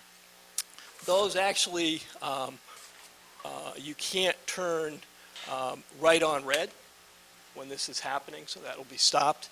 And the same thing with this crosswalk. So you're not going to have right-turning traffic conflicting with the pedestrians. The only traffic that potentially is going at the same time this is going would probably be this left turn, which is not uncommon, so for the most part. I had a couple of questions. I remember when we first talked about this, we talked about Phase 1 and Phase 2, Yes. and it looks like you're doing the turning lane from Haggis to be able to go north on Route 1, Yes. not in Phase 2 like you had initially stated. It's being done in this plan right now, because that is needed really. It from really is a kind of problem. It is, kind of, at this point, because you do get, some queuing up in here. And you also get potential accidents of people coming across, Yes. not knowing who's on first. Right. And are there any bike paths here? No, Bike lanes, I should say. Actually, there really aren't on this one. We'd love to have that, but, and I was going to mention, we do have some design exceptions. We don't need probably get into specifically what they are, other than some shoulder widths, which did need to be narrowed in order to accommodate and minimize the impact, again, on the adjacent abutters, as well as the wetland resources. The Department of Transportation would have liked wider shoulders. That's going to be the design exception with them. We have met with them. We met with them before we really got into the detailed design to get their sign-off on this concept, which we'd worked up really with the town staff and Bill Bray as well.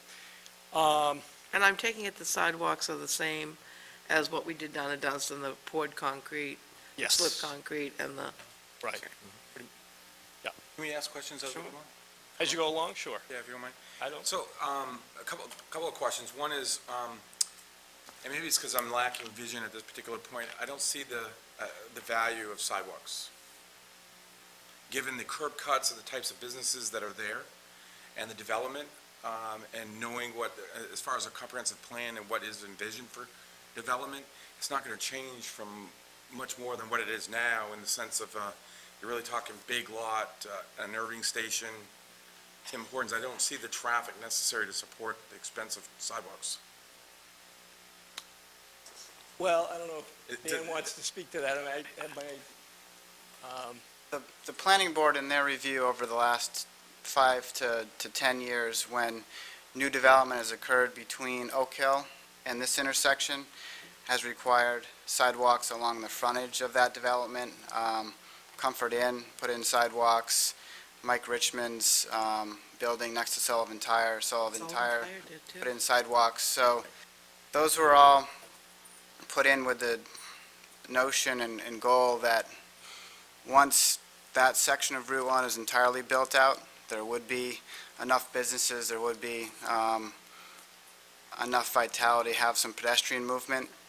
The board hasn't been requiring sidewalks along Higas Parkway, given how spread out lots are, as well as from Higas Parkway down to the marsh. So that's been sort of a planning board position and perspective over the last number of years in terms of this section of Route 1. Is that something that's mandated by a comprehensive plan, and that's where they get their direction?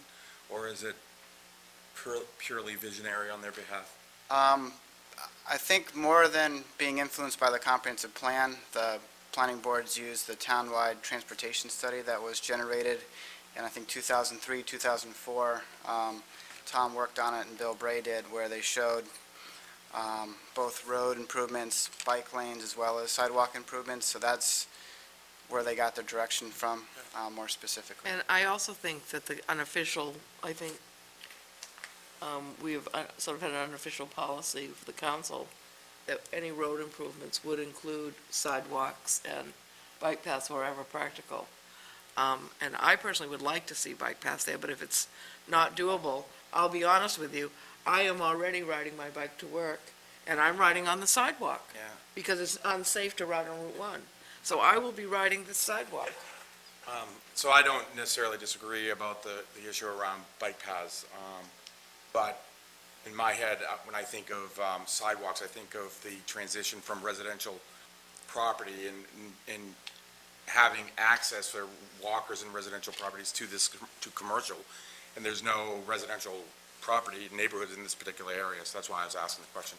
The other question I have is, a couple quotes. Coming off of Higas Parkway, and if I wanted to take a left-hand onto Route 1, okay? You have, in the gray area right now, there is a left-hand turn, and then you can go straight. Is that correct? That's the light gray. You can, in this design, what you're going to be able to do is there's a separate left turn lane, a separate Yep. through, and a separate right. So you Okay. can take this left, Yep. and you're going to come right up into here. So the question I have on that is that why would we not encourage that the straight-through also be a left-hand turn, since heading north is 2 lanes? And I'm just thinking long-term from traffic, Higas Parkway, economic development, more traffic pushed out to Route 1 to support businesses, and the hotels and all that other stuff. Why couldn't we do that? It's a great question. It isn't possible in this case, really, because of how you generally want to, it would end up with the queues going back quite a ways because of the way the volumes are. We do have a separate phase for this to turn by itself, that's correct. If you have, and the dual left turn could happen that way, but what would happen is that because of the number of people that want to go straight through, you're really going to end up with everybody that wants to turn left in this left turn anyway, because they tend to balance out queues. So in other words, the queue would go so far back in this lane that people would learn that, gee, if I want to turn left, I want to be over in this lane. The reason why I was asking the question is that, and I've been down into the Lincoln Avenue, because it goes to the American Legion, is that I don't see a tremendous amount of additional economic development in there that would require additional traffic Yeah. to go in there, but I do see it wanting to go either north, particularly heading north. So Right. that's why I was asking. It's a good question, and it's frankly a striping change to this plan if you were to do it, but it would, I think, functionally, it would still work as all the lefts would be in that left turn lane. The last question I have is, both of the heading onto Haggis and heading off of it, I'm sorry? I guess. Heading on and as well as, so heading north and south, you have those new right-hand lanes. Did you say that there are stoplights there? These lanes here? Yes. Yes. So there'll be a There stoplight. are stoplights here so that they would not cross the traffic on Haggis that, would stop before the crosswalk. Okay. It has its ability, it's going to have times where it has green light, obviously, and that doesn't conflict with a pedestrian, but when a pedestrian is moving, that movement would be No, stopped. I couldn't, eyesight is bad, new Yep. bifocals. Yeah, I I understand like that because that as well. I just think about, there's one other intersection in town that has a yield where Yes. two traffic paths merge, and that's heading south out of, away from Pleasant Hill, and that's a yield sign, and then you get the 295, and it's just, I'm surprised there aren't any more accidents, so I was worried that that might just be only a yield, so. Yeah, no, that's not what we were trying to do. There's one thing too, as I was going along here, I neglected to say, we also have a raised island here that's a small opportunity potentially for greenery, which Dan will get into a little bit later. That only goes up to here though, because this large area to see, which is a 1-inch concrete raised island again, needs to be just 1 inch to allow the left turning movements to occur across to these driveways on either side. So we really couldn't have that be raised. Thank you. Council DeAndrea, you had a question? Yes, first of all, there are neighborhoods down there, Counselor Babine. Mine would be down there. Willowdale is really close to there. I mean, certainly I welcome all kinds of sidewalks on Route 1. I'd be using it much more frequently, for sure. The question I have is, you mentioned trucks that have to go over certain islands because of their turning ratio.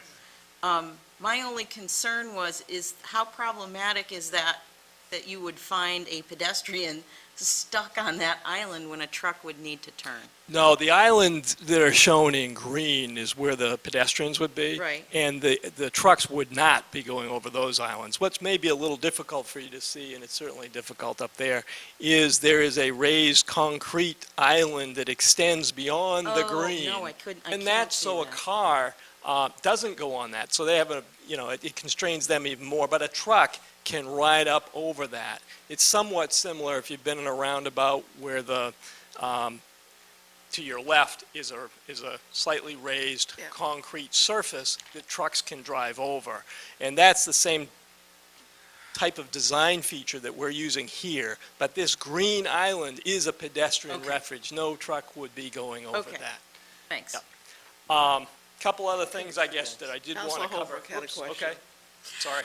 I just had one question, and I don't recall exactly if it was something I watched, or if I was present for it or not, but I remember a comment about the Scarborough Hill Road, and it was a gentleman, and is there some extra, where people on Haggis Park would be making a left-hand turn onto Scarborough Hill, that was a problem area, and that there would be a need There's for gonna some, be a like turning lane there. turning to go around? Is that up there? It's not shown on Tom's plan, but it was identified in the Payne Road study, Payne Road West study, and we've asked Tom's firm to include that design as a bid alternate, because that improvement's actually a responsibility of a development that's been approved by the planning board but hasn't gone forward yet.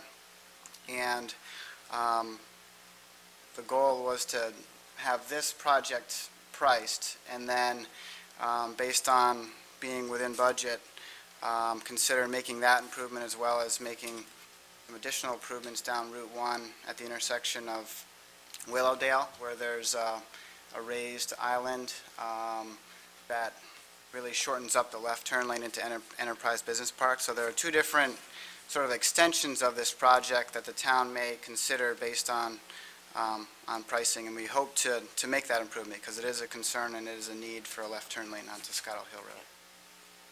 Thank you. I think you can go on. Okay, just a couple other quick things to finish up. We've worked closely with the butters that might be impacted, and certainly the Antons up here and Kinsman down in here, we've met with both of them with the town staff and are working through. With Anton, we've actually moved his driveway a little bit, coordination with him, and so he seems fairly happy with that change, so we have been meeting with them. We also are going through a number of design reviews. We've submitted these plans, which we have detailed plans now with cross-sections and design details and that sort of thing. Basically, the drawings that would be bid, they've been submitted to the town staff, various levels, as well as the Department of Transportation, which, as I mentioned, would also need to approve this. Speaking with the Department of Transportation, they have said that they'll have their review comments to us no later than a week from tomorrow. So if they have theirs a week from tomorrow, and we have the towns within that time frame, which I believe we will, and we should have a DEP permit at that point, then we would need to address those comments, which we could do probably within a few weeks and prepare bid documents. And at that point, we'd anticipate putting the project out to bid, obviously with town staff's approval here, by the end of, sometime in July, probably the end of July. And they would have 2 or 3 weeks to look at it, and we'd receive bids sometime mid-August. And the intent would be to be able to start construction after Labor Day, perhaps before. Depends on just how the timing of these reviews works out. And haven't really decided. We need to talk with the town staff a little bit more as to what the completion date would be. We certainly could actually complete most of this if we wanted to, probably this construction season, except for the overlay, which we'd recommend be done the spring of next year. Or you could allow it to be constructed such that they could come back in the spring and do more than just the overlay and have it finished by the end of June. The only reason you might consider the latter, and again, we have to talk with town staff, is that gives a little more flexibility to the contractors. Right now, contractors are generally looking for work, with the economy being the way it is, which is good news from your standpoint. What we found is you get, yes, more bids, and you also have lower bids than you might otherwise have. So we are hopeful that those aspects will benefit the town. And again, we'll have some conversations with town staff as to when the completion date is, but we'd like to offer as much flexibility to the contractors as we can, because that's actually going to benefit you in terms of, I think, the bid prices. So I think with that, that's most of the items that I did want to cover in this presentation. Thank you. Oh, Council Holbrook and Council Wood. I just had one other question. I'm looking at the back of this flyer, this piece I got, it has to do with some flowers. I'm not gonna pronounce it right. Those are rose? I was just kind of curious as to what, some, the property owners, if they had any, I'm not a fan of those. I'd be devastated if the town planted them in front of my house. So I just wanted to talk to the owners about that. Planted what? The flowers on this The side. Flowers in general? Yeah, they're listed here. Mike. I know, So- but I didn't hear the Rosa description rose. of the species of flowers she's referring to. I don't Flowers in general? You'd be devastated if the town planted flowers in Those front of your rose property? bushes, yeah, those are Yeah, pretty those Rosa invasive little rugosa. buggers. Oh, Rosa rugosa. Yeah, so I mean, I wouldn't be too happy about that, but I'm happy to walk through what the landscape architects prepared and then answer questions, or if you have questions of Tom first. I think Mike had a question, though, too. I don't want to hijack. That's okay. We haven't, to specifically answer your question, we haven't showed the landscaping plan to the property owners yet, because Keith Smith, who's working on it, is really at the concept stage. We're happy to reach out to them and go over it with them. The Tim Hortons site actually has beach rows on their corner, and Keith kind of used that as a cue for the other four corners, but we'll certainly meet with them and review what's proposed. I'm happy to walk through what Keith's prepared now, or folks ask questions of Tom first, however you want to proceed. Let's go Whatever. with Mike's question, and then, because I think we'll have a more opportunity about the plants. Okay. All right. Referring back to to Tom's presentation. Hi, Tom. It's been a while. Good to see you again.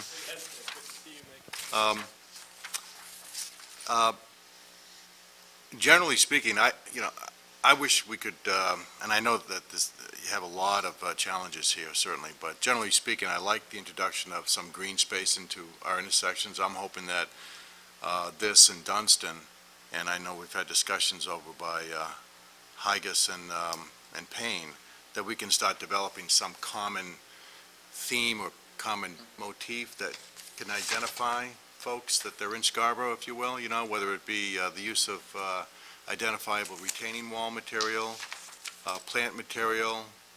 I don't want it to be monotonous, certainly, and boring, but, so this is exciting in many ways, in my view. And the introduction of some green space in the medium or median rather, is certainly invited. So along those lines, you discussed, you talked about it accessing the Kingsman property. Yes. So, Excuse me, right here. right, and you were discussing, I believe, as folks are traveling through the intersection heading northbound, being able to make a left turn into that property? Real difficult. Yeah, it is. It's real difficult today. So I certainly don't want to be on record being interpreted as wanting to challenge that property from receiving the traffic that they wish to have. But I wonder, I mean, is there if that in and of itself is taking away other or significant opportunities to green that median up, I wonder if we possibly can take a look as to what kind of, and how much traffic actually does make that left turn. Well, Is not, it worth it? not a lot, I guess, I mean, more than a single-family house does, but it's a small business. We does have a half a dozen spaces over here, which Yeah. we were proposing to improve a little bit. There is a driveway to a garage located here, which frankly, with this, is going to be relatively steep now. So, not a lot of traffic, but So- clearly some traffic would potentially want to turn left. I personally wouldn't do that. I would make other arrangements and plan my trip to get in there.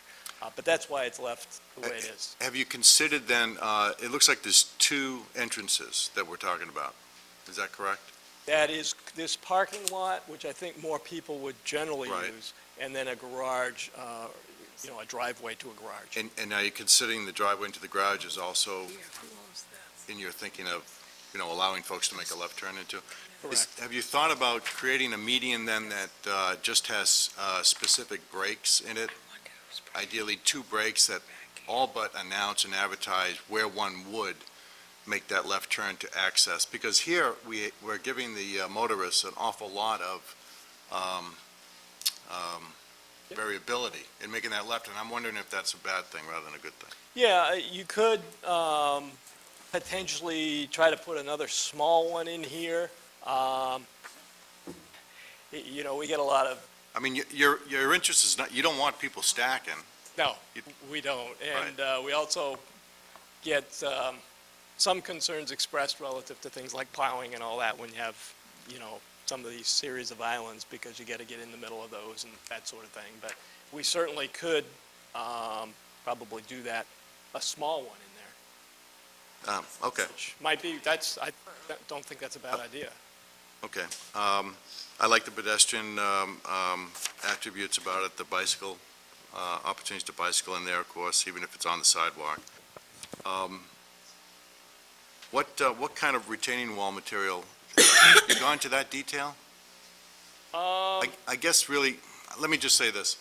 I would hope that when when we talk about material, if you will, that material that's used for the retaining wall, maybe any guardrail, et cetera, I personally like it when it's done and materials are used that are more softer and less commercial in their feel and look.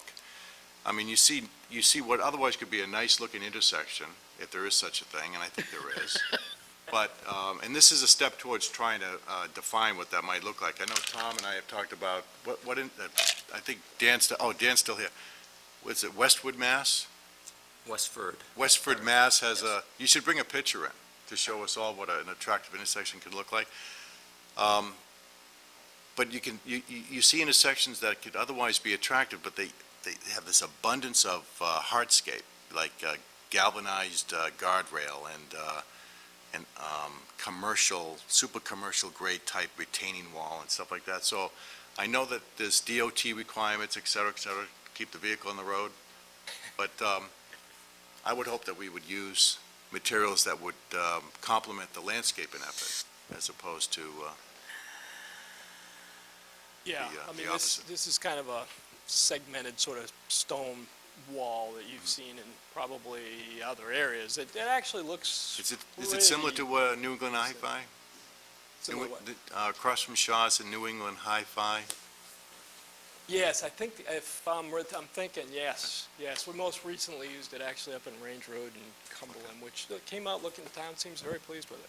If I'm not mistaken, though, that retaining wall will be largely hidden from view. It's It will. it's the backside and below grade. if Oh, you I will. see, so You it's view it from, coming from the other view, okay. exactly. All right, So Excellent. it's Yeah. really a practical purpose as opposed to much of an aesthetic opportunity. okay. What about, Coming up that way, the only thing. I drive through there, it seems like every day, but what kind of light, traffic light construction is there? Is it wired or is it galvanized pole? Oh, these are galvanized poles, yeah, that's what the whole, that's what it'll be, continue to be. Is this a good opportunity to consider any kind of street lighting in this area? You will have street lighting at the intersection on some of these poles. We need to light this intersection well. And the other thing you'll have that I neglected to mention would be emergency preemption will be made and actually enhanced at this location because we're going to put a riser off the mast arm that actually go up another 4 or 5 feet. Okay. So that helps with reception coming over this hill for the fire department. So that's another enhancement, but street lighting as well as the preemption. Could I ask a question just to follow up on Mr. Wood's comment? Can you locate where the guardrail or guide rail is? Actually, it's along this retaining wall. Is it just that in one through here. quadrant, one corner? I think that's all we've ended up, I would have to check in here in the cross-section whether we ended up putting a little bit in there, but for the most part, it's there, I believe. Okay. And are there, in fact, I'm sure there are DOT guidelines in terms of height? Yes, there are. You can get it, like a rust type of color as opposed to the galvanized color.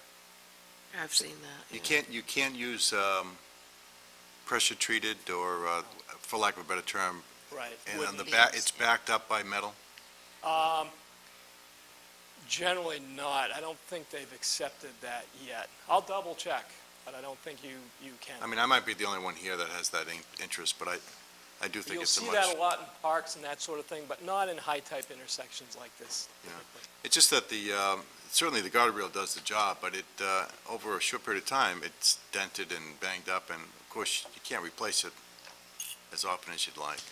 Right. It seems to me that the wooden guardrail that's supported with metal infrastructure, if you will, is much easier to look at and much easier to fix. And this is not a high-speed intersection. I mean, if traveled correctly, I mean... Yeah, I've been hearing about a lot of high speed intersection going is high through speed. here. And actually, the speed on the road is 40 miles an hour. Okay, well, anyway, But those are good, And and I- I'll follow up. yeah, thank you. Southbound on Route 1, and this is my final question, turning right into Len Libby's seems to be problematic too. Is there anything about this Okay, that I'll go enhances Libby's that? over here, yeah. Yeah, Um, I mean, that's like, what, 2 lots down from Irving? Off the map. yeah, I was Or is it thinking, 'cause this is completely a Baptist church, Yeah. that's Irving, so you're And back down. Len Libby's is just past the Baptist church. Yeah, so, Oh, Yeah, we're not, so it's we're not looking at it, right there. This one. Is that not Yeah, it? that's probably it. This That's is it. probably their driveway right here. Yeah. We're not really doing anything there, other than this, What which is about it? again a flush, not flush, 1-inch median. Okay, But you're Well- intended to turn left using it. okay, I'm just throwing it out there. It just seems to me that when you get, a nice, strong flow of traffic, like in the commuter hour, Yeah. particularly in the afternoon, you're going downhill there. Yeah. And, when it's 5 o'clock and you're coming home and it's February 14th and you forgot to buy the candies. Yeah. Or No, the so- anniversary.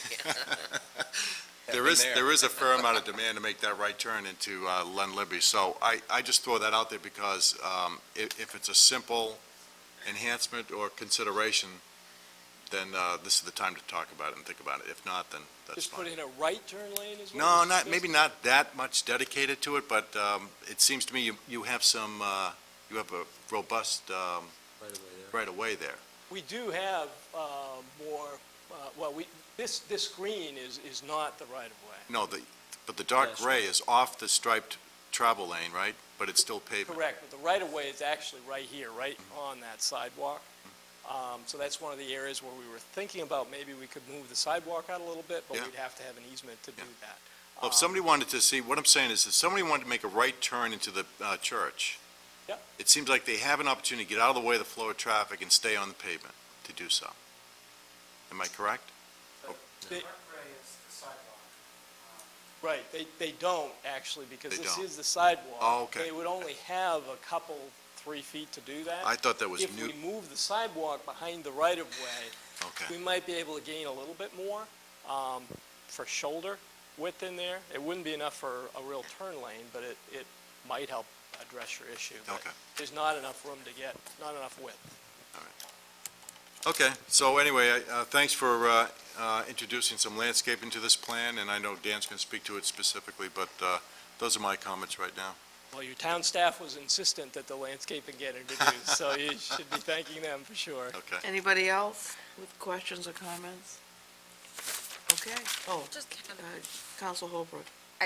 have no concept of space, so I'm going to throw that out there to you now. I know Mike was just talking about the turning into Lynn Libby's in the church Yes. and whatnot up there. What about the possibility of, I know you're saying it's not a raised island, it's just a lip, but instead of that, I know like further down Route 1, they have the kind of universal turn lane, if you will. You can pull towards the middle, it's very defined, it's over to the side, and you can go left or right or whatever you need to do. Right, center turning lane. Yeah. Yes. Is kind of what you're talking about. Again, that kind of comes down to a little bit of room here. We need a dedicated left turn lane, fairly long one, 2 of them, for this intersection, which takes us up to the Irving Oil driveway, which of course is a right-in. This one is a right-in, this one's a full access. So we need to come up to there. We have a short, part of that lane can be used to turn left into Irving. It would be awkward then to develop a center 2-way left turn lane in the short distance we have left, because we have to have a transition in markings to do that. So the net effect of that would be to somewhat extend this project, which again would be a financial issue for this. We did look at that a little bit at the beginning, in particular. Okay, thank you. You're welcome.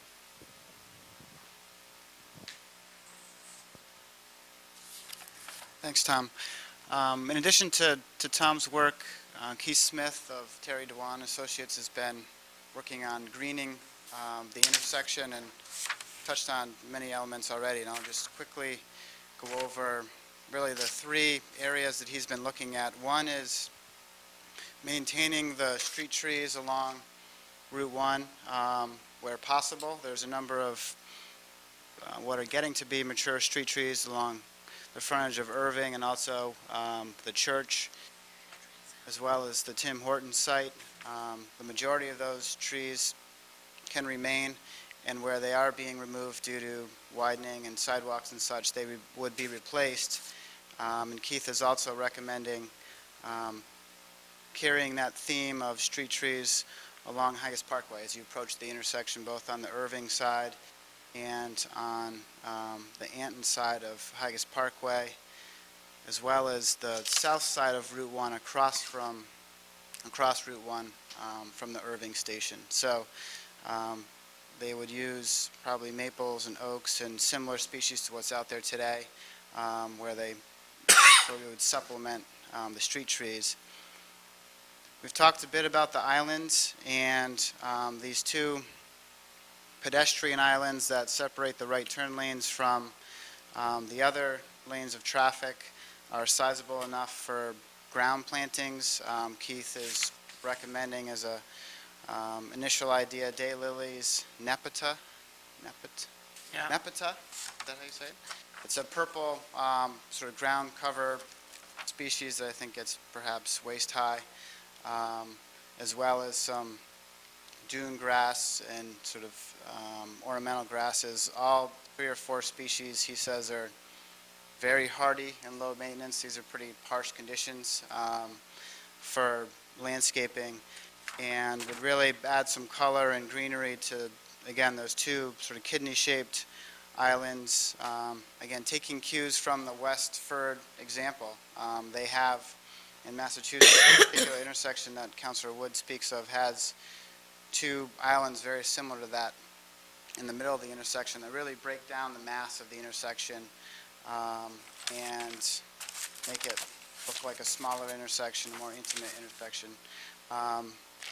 So those are the bigger landscaped islands, and then there's 3 narrower landscaped islands that Keith's considering. The largest one is, in terms of width, is the one between Tim Hortons and the Kinsman property that is probably 4 to 6 feet wide, that can really maintain some of this ground cover landscaping.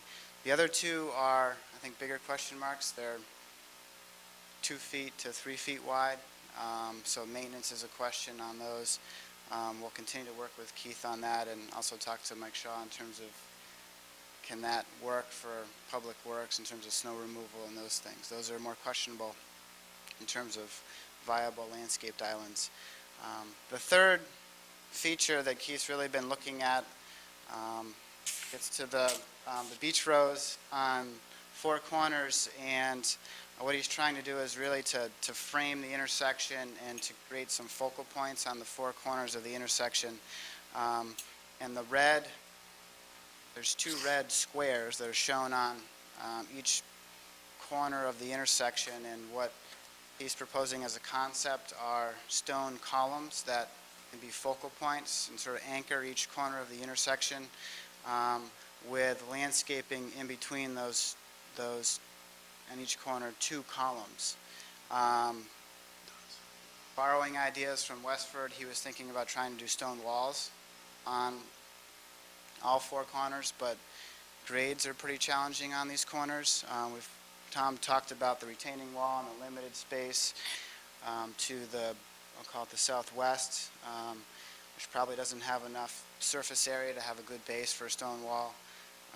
On the Kinsman property, or next to the Kinsman property, on this quadrant, there's wetlands nearby. It drops down in grade. Likewise, on the Irving side of the intersection, there's a stormwater pond not too far off of the edge of the road. So it looked to be challenging to do actual stone walls.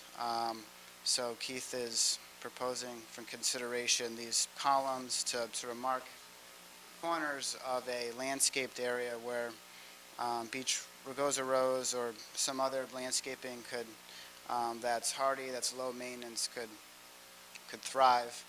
On the Tim Hortons side of the property, we felt a landscape wall would not be amenable for Tim Hortons, given that it probably would block their sign. So we're giving consideration to landscaping that's low enough to maintain visibility of their sign.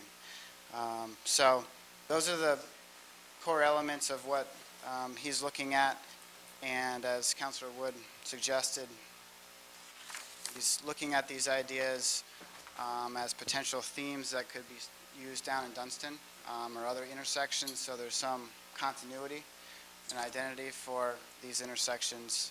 So we want to do it right here so that it's a good model to be used at potentially Dunston and perhaps up at exit 42 to create some consistency and attractiveness. So, Thank you. Thank you. Any further questions tonight? All right, thank you, Dan, and thank you, Tom. Thank you, Dan. Okay, we are now on to non-action, well, we'll continue with non-action items. Standing and special committee reports. I'll start with you, Jessica. I apologize, I actually didn't bring my schedule with me, but Charter Review is winding down. They have 1 meeting left. I believe it's next Thursday or Friday, I'm not sure, but it would be posted online on the town website. And I said they're winding down, and the Housing Alliance is breaking for the summer. They'll be meeting again this fall while we have a turnover. Our human resources is retiring, so that was our staff person. So to give the new person some time to get comfortable with the job, they're just going to break for the summer, so. And that's it for me. Thank you. I guess while we're talking about that, I'll hog in on your report All right. and say that the town manager and I have discussed scheduling a workshop to discuss the work of the Charter Committee, and we're tentatively scheduling it for July 7th at 7 PM here, I believe in these chambers, or maybe Chambers B. If I could, our thought was Chamber B. At least the Charter Review Commission sees the value in having more of a workshop format. They will be bringing forward some substantive changes, but there's a lot of stylistic format changes. They would really like to engage in more of a conversation and a discussion about the changes. Thinking Chamber B would be more conducive around a large table. Yep. So that would be the proposal. So we'll be here whichever chambers we get the table set up. 7 PM is the 9 a.m. proposal. Right. 7 PM here, July 7th. I know that's an extra meeting in our our vacation month, but hopefully most of you can make it. I had a birdie just tell me the Charter Reviews meeting on the 24th at 9 a.m. Okay, very good. Tweet, tweet. Counselor Babine. Yes, Appointments Committee met this evening, and would like to, sorry, I was trying to take notes and gotta find my, Whoops. lost my pen. I would like to post the following names for the Energy Committee. Scott Barabee, and Mark Follansby, both are alternates to the committee. We'll be voting on that at the next meeting. We already dealt with the Higgins Beach. Higgins Beach, and what was forwarded to us, actually, it was requested that we post these, but after talking to the manager and to the town clerk, we don't need to actually post them. And what it is SEDCO has reappointed Stuart Axelrod, Roger Beely, and Jim Demises with terms to expire in 2013. And they're also appointing 3 new members, Stanley Gowron, Vincent Minakie, I apologize for the pronunciation, and Maureen Van Uden. And I just wanted to remind the council that a previous council had amended their actual bylaws in which the SEDCO board actually now has the authority to approve their own members. So we're kind of breaking, I guess we've always simply approved them, but if it's not required, I don't think we should take up the time. But I did want to at least say thank you to all of those men and women who are serving on that committee. They have a lot of work coming down the pipeline. And last but not least, I wanted to actually mention that we have several committees that are not full. And just wanted to mention that the Board of Assessment Review, we have 3 positions that are open. The Conservation Commission, we have 3 voting positions open. Parks and Conservation, there are 3 voting positions. On the Cable TV Committee, we have 3 positions open. And Housing Alliance, we have 1. The Senior WOW Committee, we have 2.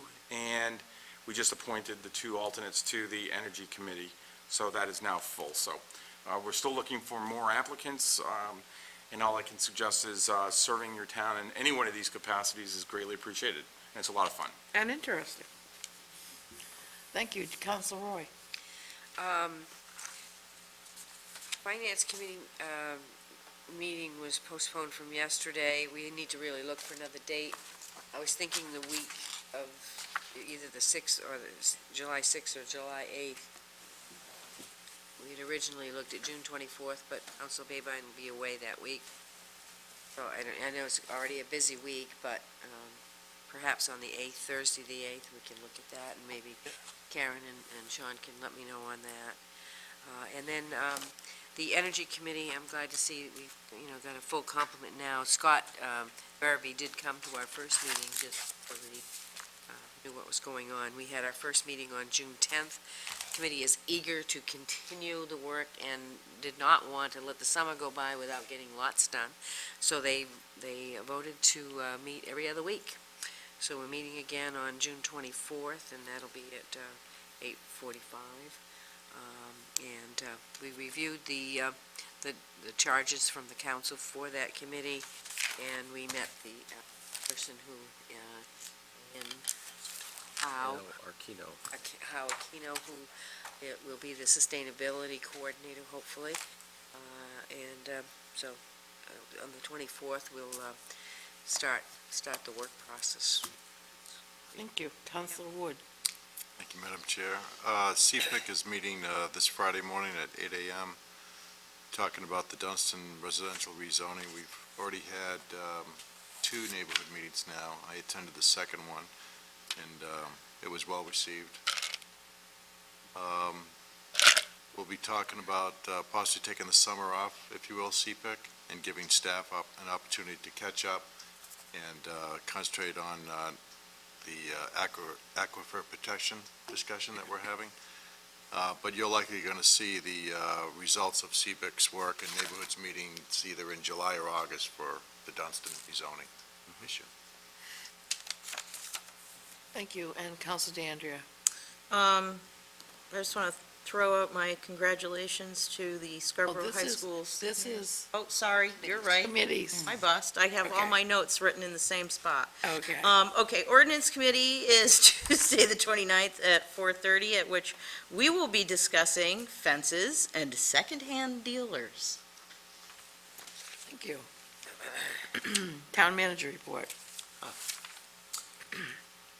Council is aware that there's a request for the first time to use Black Point or Highland Park, as some may know it as.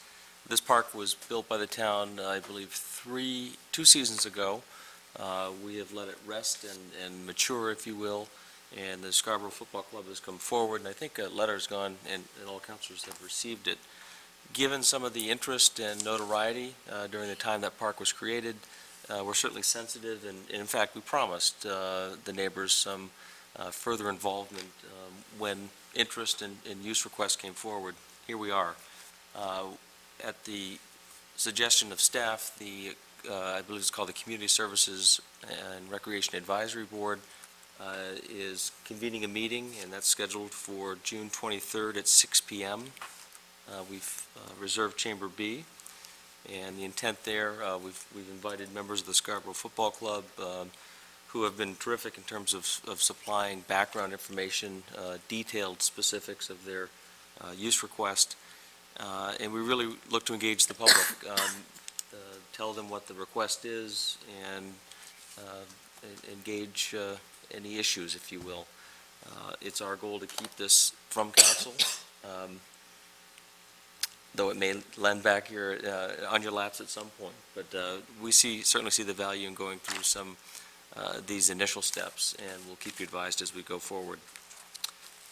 I did want to certainly mention we have wrapped up Phase 1 of the Pine Point Beach Access project. If you haven't been down, please do and take a look. It's coming along very nicely. And we've already embarked on working on Phase 2, which is really the landscape component, if you will. And had a couple of initial conversations with some local landscape companies, just inquiring as to their capabilities and the best time to move forward. Also, I'd like to just mention and thank Councilors Rancourt, Roy, DeAndrea, and Holbrook, all of whom manned the table, if you will, at Election Day for the infamous Name the Park contest. I don't have an exact count, but I'm guessing we have about 40-plus entries. Some very interesting ones, some novel ones, some laughable ones. But so the committee that Carol has convened will have some interesting work to sort through those. It's the intent, as I understand it, to have a short list. I won't necessarily limit the number for the full council to consider at your next meeting in July. Correct. And people, don't forget, you still can get your entries That's right. in until July 1st, I believe. Correct. We have that available online. Certainly copies are available here in Town Hall as well. Can I ask a real quick question before you? Certainly. The committee, who's on the committee? Nobody yet. I heard, I missed. Well, we have to have some judges, so we will have some judges. I'm sorry, thank you. Lastly, just 2 quick points to mention. Many of you may have noticed that there's a new farmers market sign in the front of Town Hall. That sign is given kind of special exception, if you will. It violates a number of our key ordinance requirements, not the least of which it's an off-premises sign. But given its kind of community use and people's interest, we've been working with them. I will say that the sign ended up being a bit closer to the road than we had directed, so I throw that out there. I'm interested in people's opinion and comment about its size, its location, and the like. So if you haven't noticed it, That's probably good news. If you've noticed it and have an opinion, I'd be interested in hearing about it. And lastly, pardon? Now? Perhaps under councilor comments. And lastly, I don't have all the details, but the Trust for Public Land and the Surfrider Foundation are very interested in doing some initial dedication, if you will, of the parking lot. And this is really to honor a request to the Vassal family, a requirement, if you will, and a promise that we would provide some ongoing recognition of their contributions and also the other funding agencies. There's a fairly hastily arranged event that they're looking for July 1st. As soon as I get details, I will send that out to the full council. This would certainly not negate the town from doing anything more formal in our own right. And I think it is appropriate to make sure we do give proper recognition to the Vassal family and the funders. So I applaud these other organizations for wanting to make sure we don't lose sight of that. And again, you're certainly all invited. I will provide the detailed information when I have it. Thank you. So with that, I'm done. Council member comments, and I'll reverse order, and we'll start with Council DeAndrea. I guess I already got started mine Yeah, anyway. and now you get a chance. I'll finish my congratulations to the high school seniors. And I also wanted to remind folks about the farmer's market. It has started. I'm really excited. I think now we're in our third year. It's expanding, which is also very exciting. And with regards to the sign in front of Town Hall, I think it's fabulous. I thought you might say that. Done? Yes. Council Thank you. Wood. Thank you, Madam Chair. I'd like to thank the citizens for coming out and voting and the numbers that they did, and particularly appreciate the fact that we voted favorably for the school budget, so we can get on with that. So that's good. It pleases me, I think, and many, at least 2,300 other people, so that's good to see. And we had over 4,000, I think, participate. So pretty good showing by all means. A lot going on in town, a lot to be proud of, I think. The discussion on the Hager's Parkway, Route 1, and soon Dunston. I think that even though the economy is slowly rebounding, it makes me feel good to know that there's always been some really good positive activity going on in Scarborough, and I think that's testimony to a lot of people's hard work. I drove the other day and didn't really look. Several times I've passed this over the last month or two, but I noticed it the other day, the Conacher Building. If folks haven't seen that, that's coming along really nice, and it's not going to surprise me that it's going to take that otherwise unattractive drab building and turn it into something that we can all be proud of, much along the lines of the old Humpty Dumpty building and what you see there now. So if Mr. Goudreau is watching, or whether he is or not, I thank him for his interest in developing in Scarborough, because it's been positive. As far as the sign goes, I have no problem with the sign, but I think it's interesting, is it not, that we don't view this sign as unfair? That it's proper, that it's okay, and I'm okay with it, because it serves a good purpose. And I'm sure that others would, if asked, we could probably accommodate them too. Thank you, Madam Chair. Welcome. Council Roy. Yes, I have noticed the sign, and good point.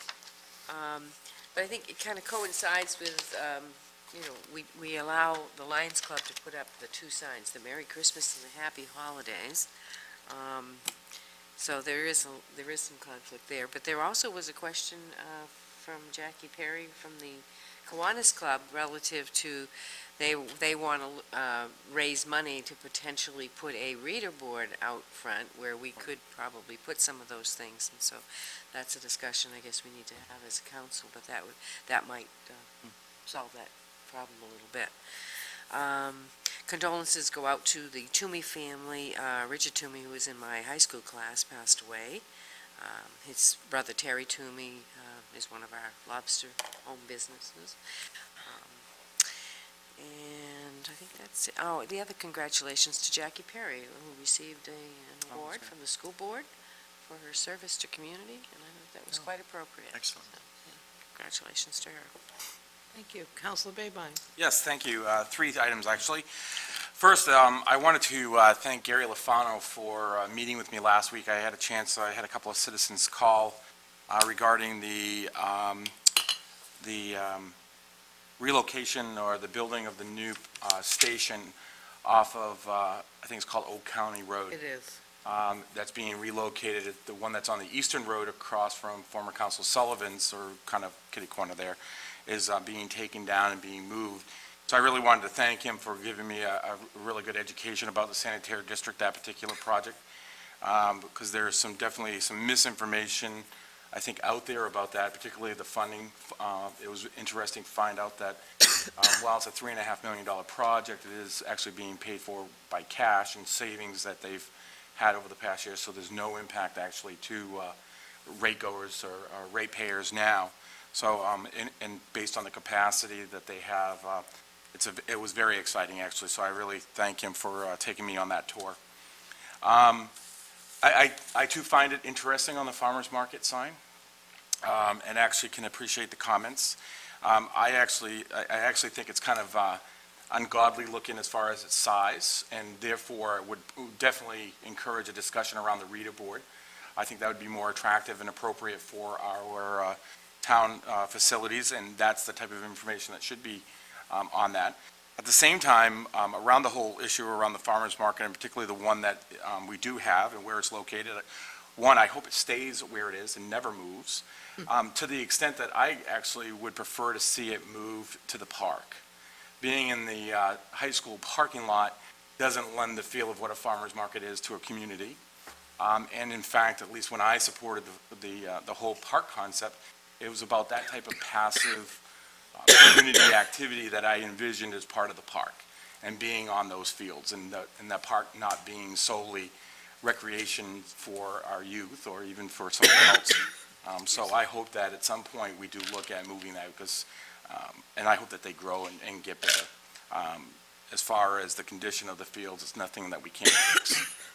And there's nothing that we can't manage. You just have to manage it differently. So I hope that they move, and something a little bit more appealing down at the park can make people go down there and see what we have, because I think it's beautiful. And last but not least, I too also want to thank the voters for turning out, even though it's not Scarborough's typical turnout, because I always joke with everyone and say that Scarborough loves its politics. We generally have a very strong turnout, but I do believe that having 33 or 34% of the voters turn out this time was definitely better and more in line with, past elections, rather than 6% of the vote that turned out before. Not that I didn't appreciate those 6% showing up, it was very, very important. But as you can see, if you don't vote, or there's few people that vote, it's very hard to gauge and understand what the citizens really want. And I think that the vote that came out of June 8th was extremely clear, and it's actually somewhat rewarding to at least believe that we did a decent job. We're never perfect. It's always difficult. But I think that their acceptance of a 4% tax increase, and yet overwhelming number of people said it was too high, but still voted in favor of it, I think speaks volume to our finance committee, as well as the council as a whole, as well as the school board in their effort. Because it really was about, I think, their budget and the impact. So I really want to thank the voters and everyone that's been involved, including the school board and their finance committee. So thank you, and have a good night. Councilor Holbrook. Actually, one of the things I forgot to mention during committee reports was I did have an opportunity to tour. I have firing range committee, and I did get an opportunity to tour the Scarborough Fish and Game site, and I just wanted to thank Ron Nelson. He actually took the time, toured all of the ranges here in town, but I did want to just kind of note what a really nice facility that is. Whatever your opinions are, that is an absolutely a beautiful and well thought out facility. So kudos to the members of Fish and Game. The farmer's market sign. I did notice the farmer's market sign, and as I kind of said a little earlier, I'm a little on the blind side, so if it's right by the road, even better. I'm more apt to actually notice it, so kudos for that. And last but not least, as I'm sure many, many, many children in town are very, very happy because tomorrow is the last day of school. So have a wonderful and happy summer vacation. Thank you. And I have a couple of things. I've already reminded you about the Name the Park contest. I wanted to ask the manager if perhaps at our next meeting, we could just have a brief report on the Payne Road improvements, where those stand, if we're going to be doing anything this calendar year on the results of the Payne Road Study Committee. And then Art Dillon, the vice chairman of the Scarborough Community Chamber, wrote me and wanted me to pass on this message for him, that the Scarborough Community Service and Community Chamber Concerts in the Park Series will be beginning in the very near future, actually on July 1st. And the first band will be the Governors, which sounds like my kind of band because it's Beatles music. Were they? Okay. July 8th will be the Don Campbell Band. Don Campbell is a graduate of Scarborough High School.